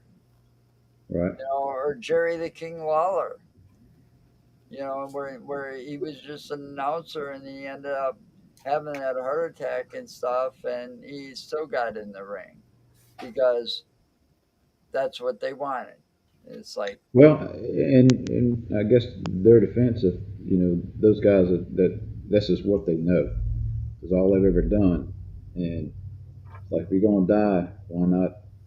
If you're gonna have a heart attack and pass, oh, I could think of a different way they would want to do it. If you're gonna yeah, die, die well, what you like doing. but Yep. I'm saying, like after a certain point, Lawler's not a wrestler; he's a commentator. You shouldn't be putting him in harm's way. Look at Duggan. Duggan's still there. Duggan works behind the scenes pushing a broom just to be around the wrestling. I see Duggan. Him and his wife are traveling a lot. Yeah, Right. they just move to England or something. Yeah, I see them making public appearances and this and that and do these different But shows. at a point, he Um, stayed behind the scenes for a while, pushing right. a broom just to be close to it I and think keep he got earning that something. paycheck. You got so much. Yeah, you got so much knowledge that you can share. Right. Um, and pass on to the new. younger generation. Right. That's why I really like Saturday night's main event because I think that they're using that not only for today's stuff, but to also honor all all the old timers, and they have been doing that. They've also been doing everything retro, the red, white, and blue ring ropes, um, the old style entranceway. Yep, it's really got that nostalgia. Now they need the blue steel cage if they ever have a steel cage match. I wish they would bring that back because that's my steel cage match. Right? Ven- Same. Ventura's back commentating. Yeah. It is so good to hear him commentating again. You know, the only thing is, we don't even know how long that might last. You Mm, know, Supposed to be 4 times a year for however many years. yeah, but he's up there in age too, and he's got a lot of pressures outside of wrestling that very few know about. You Right. know, he moved out of the country because he feared for his life by our government because of his show where he was unearthing all these conspiracy theories. And he was That doing doesn't that surprise me in the least. before it was more acceptable and stuff, and he was getting death threats that way, you know, Yeah, that does not surprise me in the least. I want to see those shows too you know, that he was doing. and They're good. I used to watch them. He was like Minnesota's favorite governor and all of that and stuff, but he gets all this pressure. It's like, why don't you? Well, I'd have to become just as crooked as the politicians that are running. He's made comments like that. And he says, I can't do that. So he's been very outspoken and he's gotten into a lot of trouble for it. So he like moved across the border and he lives in Mexico or something, somewhere undisclosed location. Right. Okay, let's get back into it. Last match of the event. Cody Rhodes defending the undisputed WWE Championship against. Now, with that said, it has been made official yesterday that the Universal title is now retired. And they are backtracking it to Roman Reigns being the last champion, not Cody Rhodes, even though they were recognizing him throughout the entire reign on the website as WWE champion and Universal champion. Now they're saying he's never been Universal champion. I think that's wrong, Yeah, but it is. Sounds like another screw job to the Rhodes family. yeah, it's I did like though, he did kind of when he came out his entrance in a way, kind of. Did you notice this? He paid homage to the Iron Man yeah, that with was that cool as mask. hell. That was cool as hell. Yeah, the way that it's there, and then all of a sudden it just opens Opens up, up. I'm like, yeah, like holy like shit, the that was Iron pretty Man cool. mask. Yeah, Yeah, it looked pretty cool. I like the entrance. I like the way they did the whole entrance of his.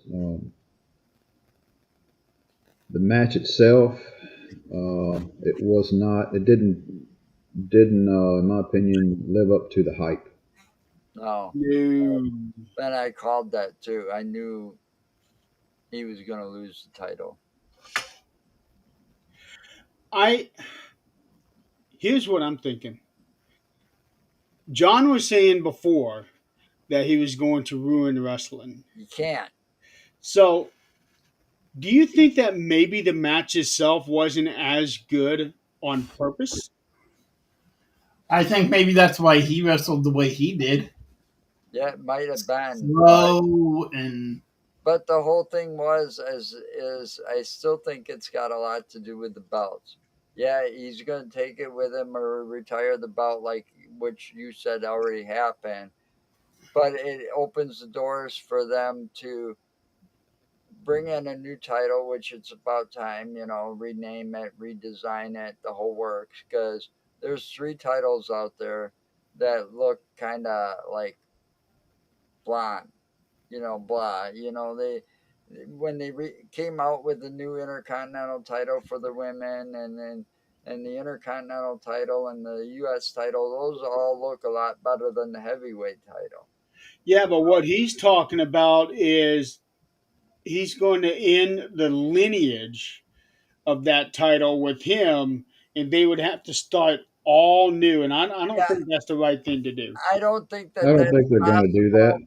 because there's too many fans out there that are diehard fans that know the truth, and that'd be hard for that'd be like erasing a whole lot of history that's going to take too much of the time that they can't do because you can erase the one person because he did something bad and erase him from the, but you can't do this to the titles. Yeah, you can get rid of a title and say it no longer exists, but now you're going to have to start all over with the reigning of this new title, right? So you got a new Well, record book. That's what they did with the world title when Seth Right. Rollins won it.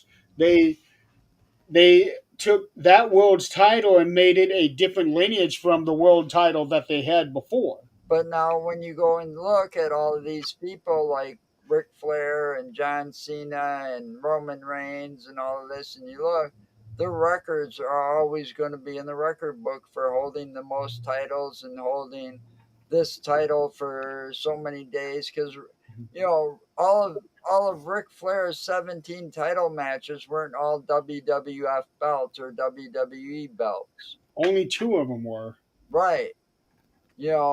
I mean, he look at how many times him and Sting went at it together in WCW or NWA for the heavyweight title of that whatever they were wrestling under.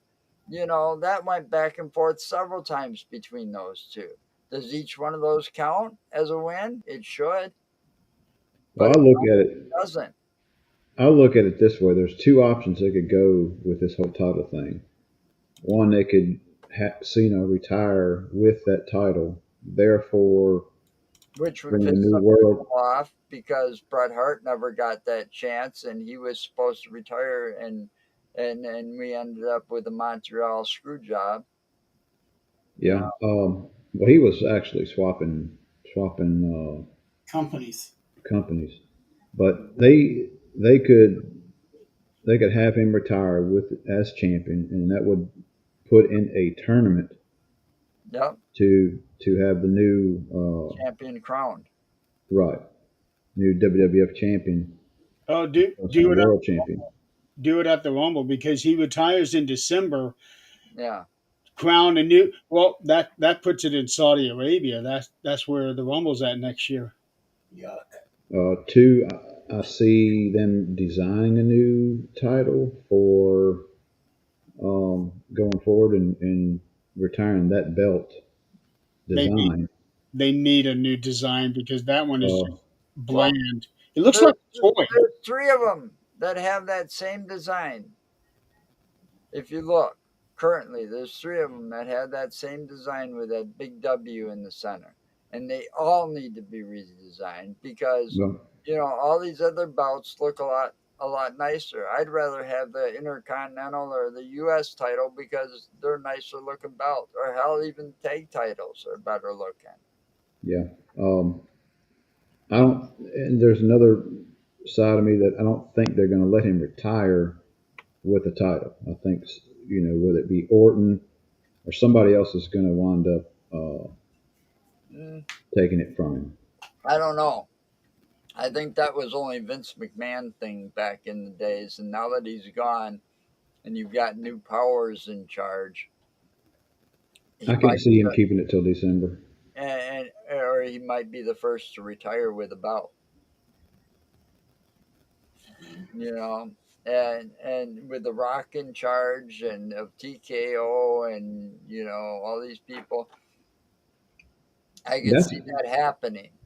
that's another issue that I don't like didn't like about the storyline is where you have The Rock coming out and giving Cody an ultimatum, and then of course Cena being his guy towards the end of it when Cody refused, I think and that then was the only way to return Cena heel.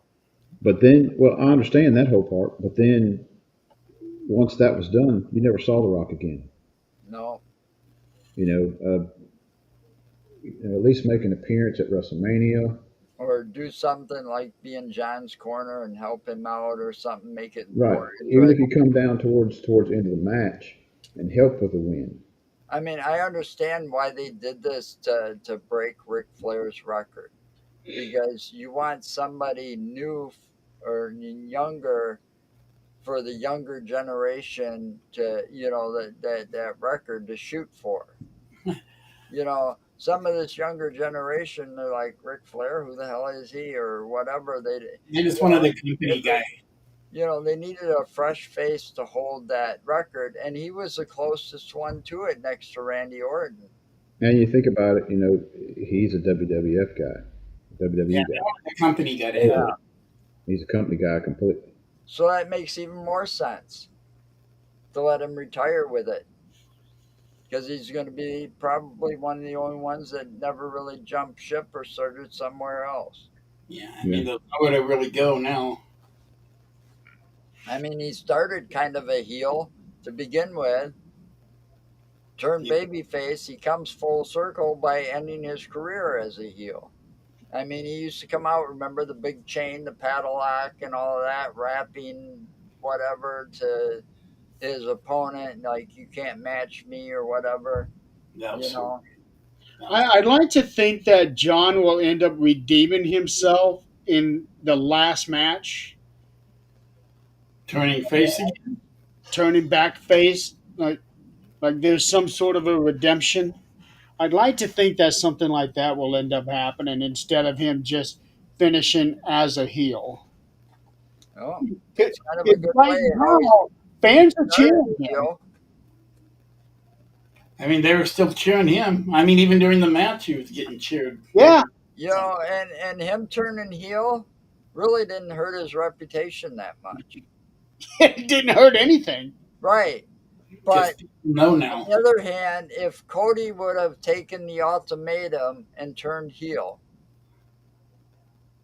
that would have made a huge impact.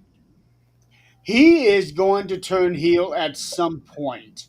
Yeah, but it wasn't that way because Cody's not one to like sell out. You sold out. I don't think he could have done that. He's He's got to do it boring. on his own terms. I think a lot of things need to happen, and I think we are in that process because look what happened at the end of this match. He could have done something, and he decides not to, Yep. and he lost the title because of it. Right.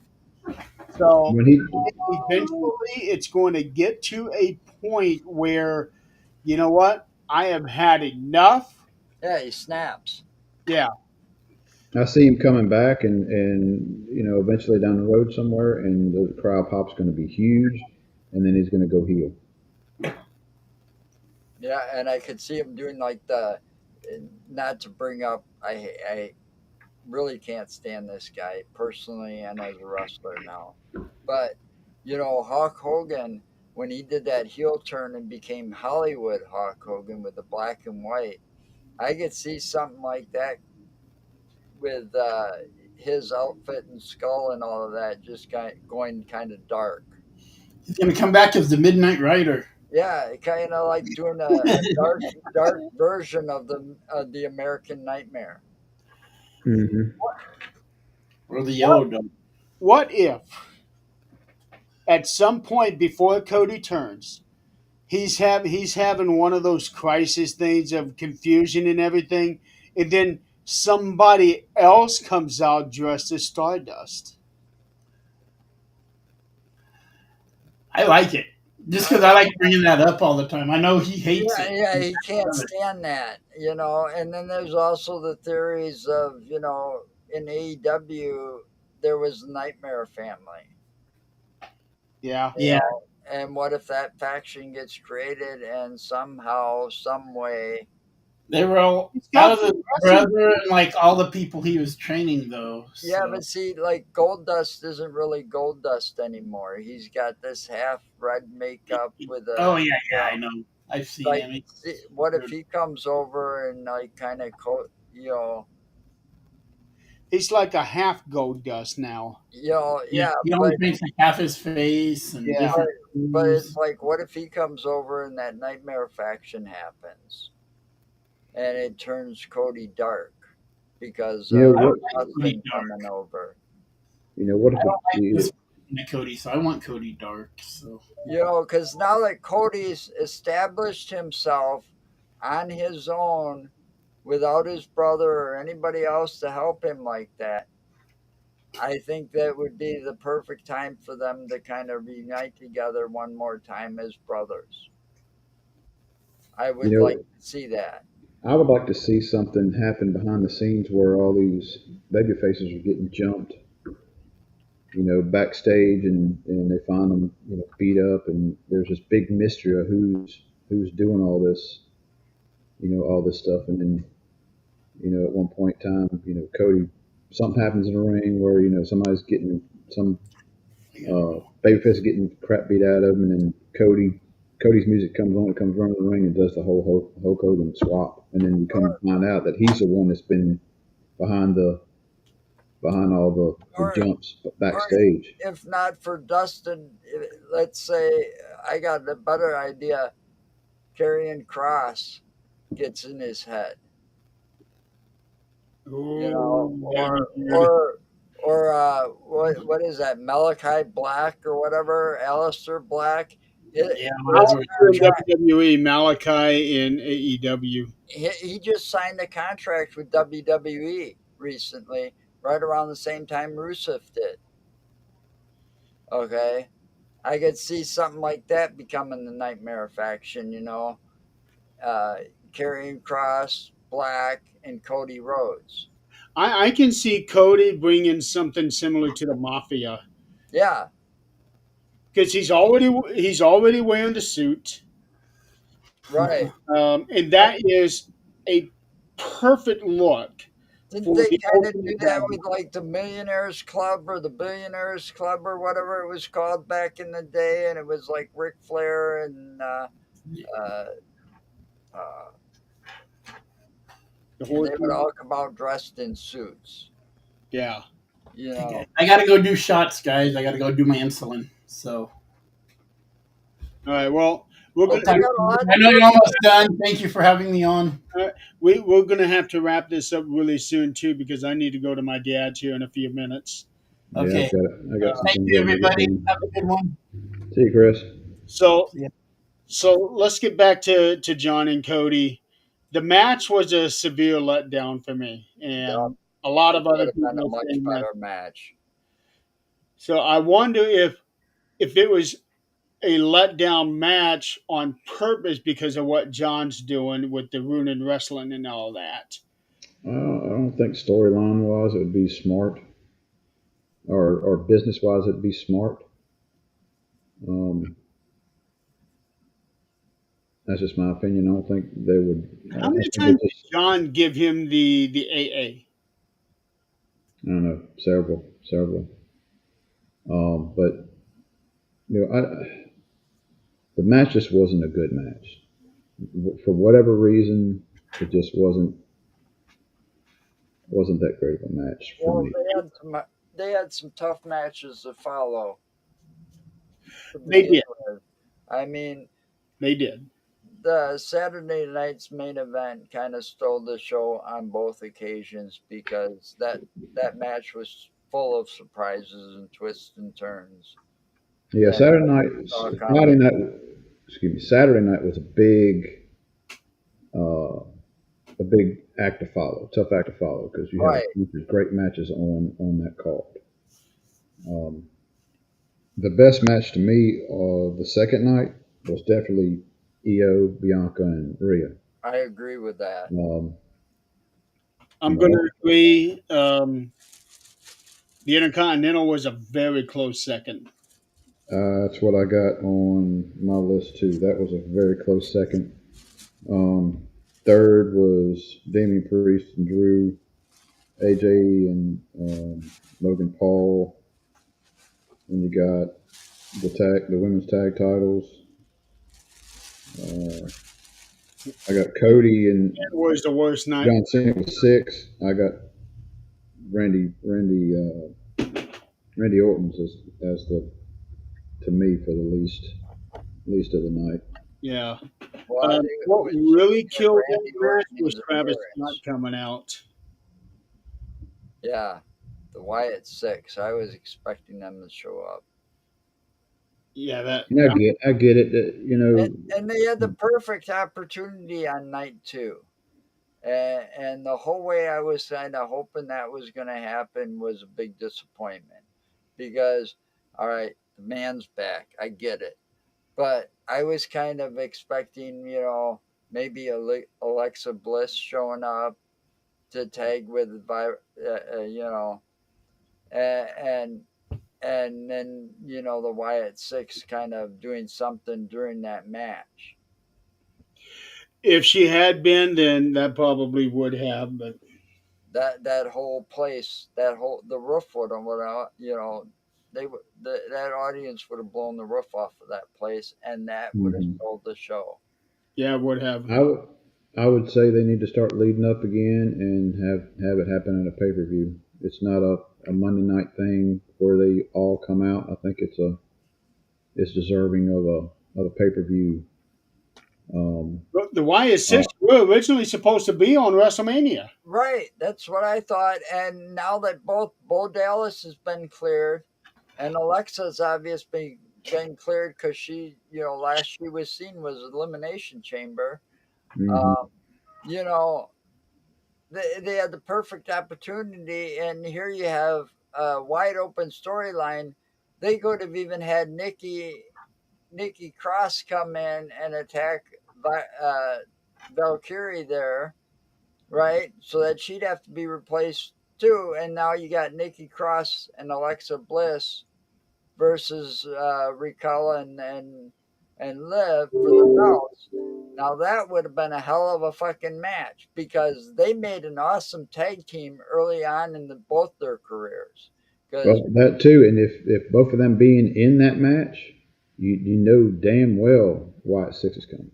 right, and see, Nikki has really done something. I mean, it took her a while, but remember she was doing that staring stuff and kind of acting all nuts, and then the next thing you know, she's sitting there part of Wyatt Six, hmm as the witch, and it's been well documented and stuff that Alexa Bliss, well, she came out dressing and looking like Harley Quinn. Well, that didn't work so much, but this whole dark side of her after Bray Wyatt kind of kidnapped her and stuff, and all of a sudden now she's Sister Abigail.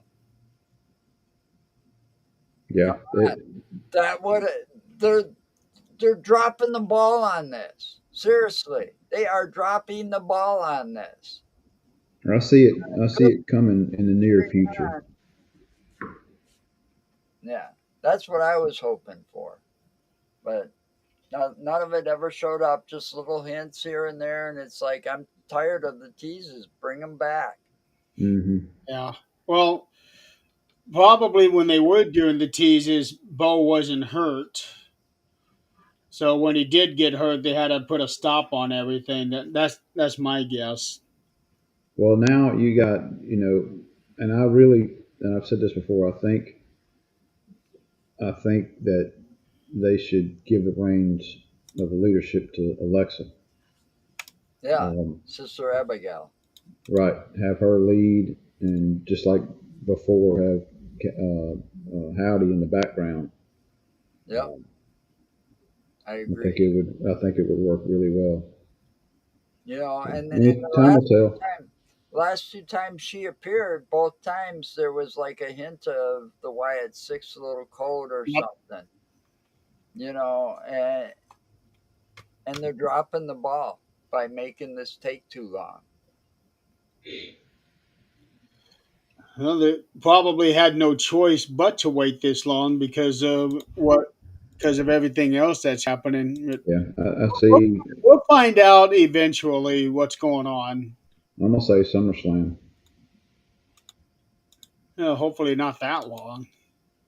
2 nights, which now they got another hip hop artist, you know, getting involved in the theme music junk.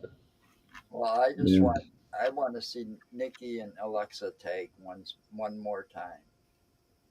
You want to see what? Nikki and Alexa as a tag team one Oh, more time. Now that they've kind of grown into their characters and stuff. I they could see that and taking the tag titles, women's Yep. tag titles. they were really good as a tag team. I think they'd be much better and a lot more fun to watch now as part Well, of the but Wyatt Six than what they were before. and maybe that's a direction they can go with the women's tag titles.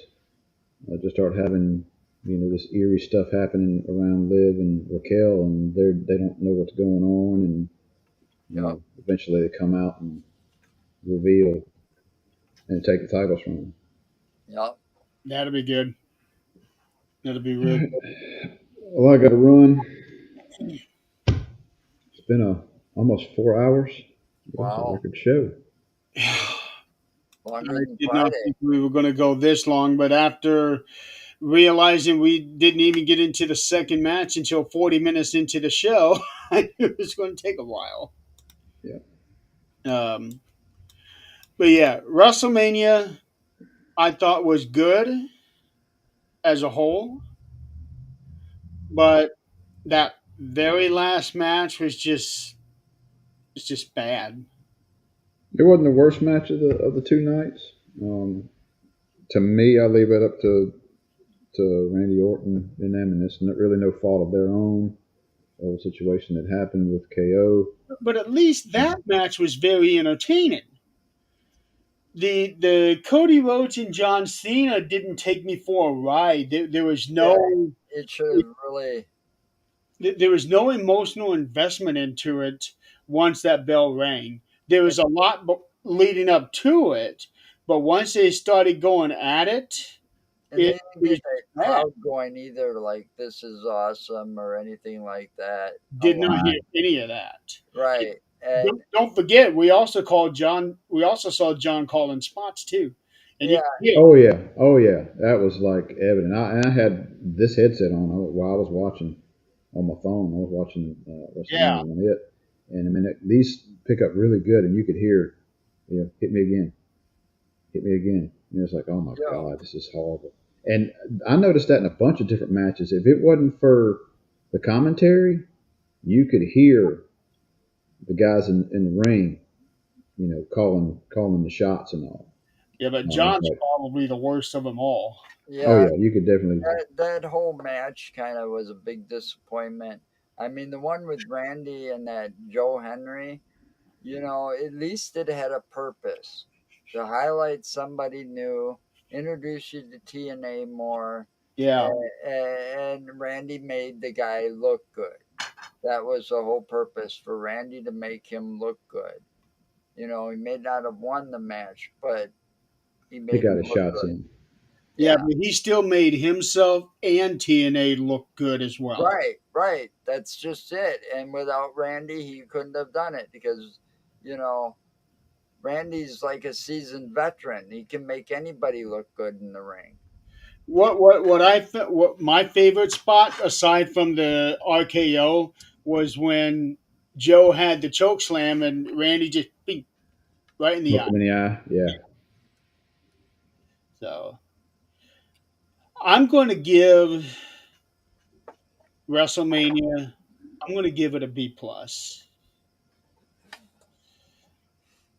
because there were a bunch of exciting matches, but there was also quite a few letdowns. Yeah. I think I'm being fair by giving it a B plus. Well, if I'm grading on that scale, I'll give it a C. You know, because I think they dropped the ball in a lot of places. There's a lot of different things they could have done storyline wise in some of these matches that I was expecting that didn't happen. With that, I'll probably agree with you, B plus. Ain't quite an A minus, almost. If the Cody and if the last match would have been better, I could definitely see in the A. Yeah, But it just kind of it was a because that was the marquee. big weekend. Yeah, that was the big match that everybody's waiting on, and it did not fulfill um, expectations for a bunch of different reasons. Um, Yeah. but anyway, All right. So with that, we'll go ahead and call it a night at almost 4 hours. Um, Donald, are we doing a show on this weekend, or are we taking off? probably gonna have to take off. I got a lot going on this weekend. Okay. Not only work but other outside stuff. All right. Well, at least So we were able to do this review, whereas it took us forever to do the one for Elimination Chamber, and that was the one we really needed to do with John turning heel. yeah, let's go maybe May 4th.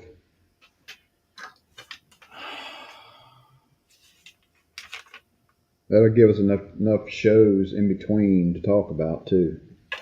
And hopefully have something established for Backlash by then. Correct. So, all right. Well, Joe, thank you for being on with us. Appreciate it, Joe. Anytime. Same for Chris if he sees his part. Yep. Um, did have a few comments, so thank you for playing along. And we will see you guys in a week and a half Yep. for the next episode. Hopefully, we'll have something to talk about for Backlash. You guys all have a good day. Thank you.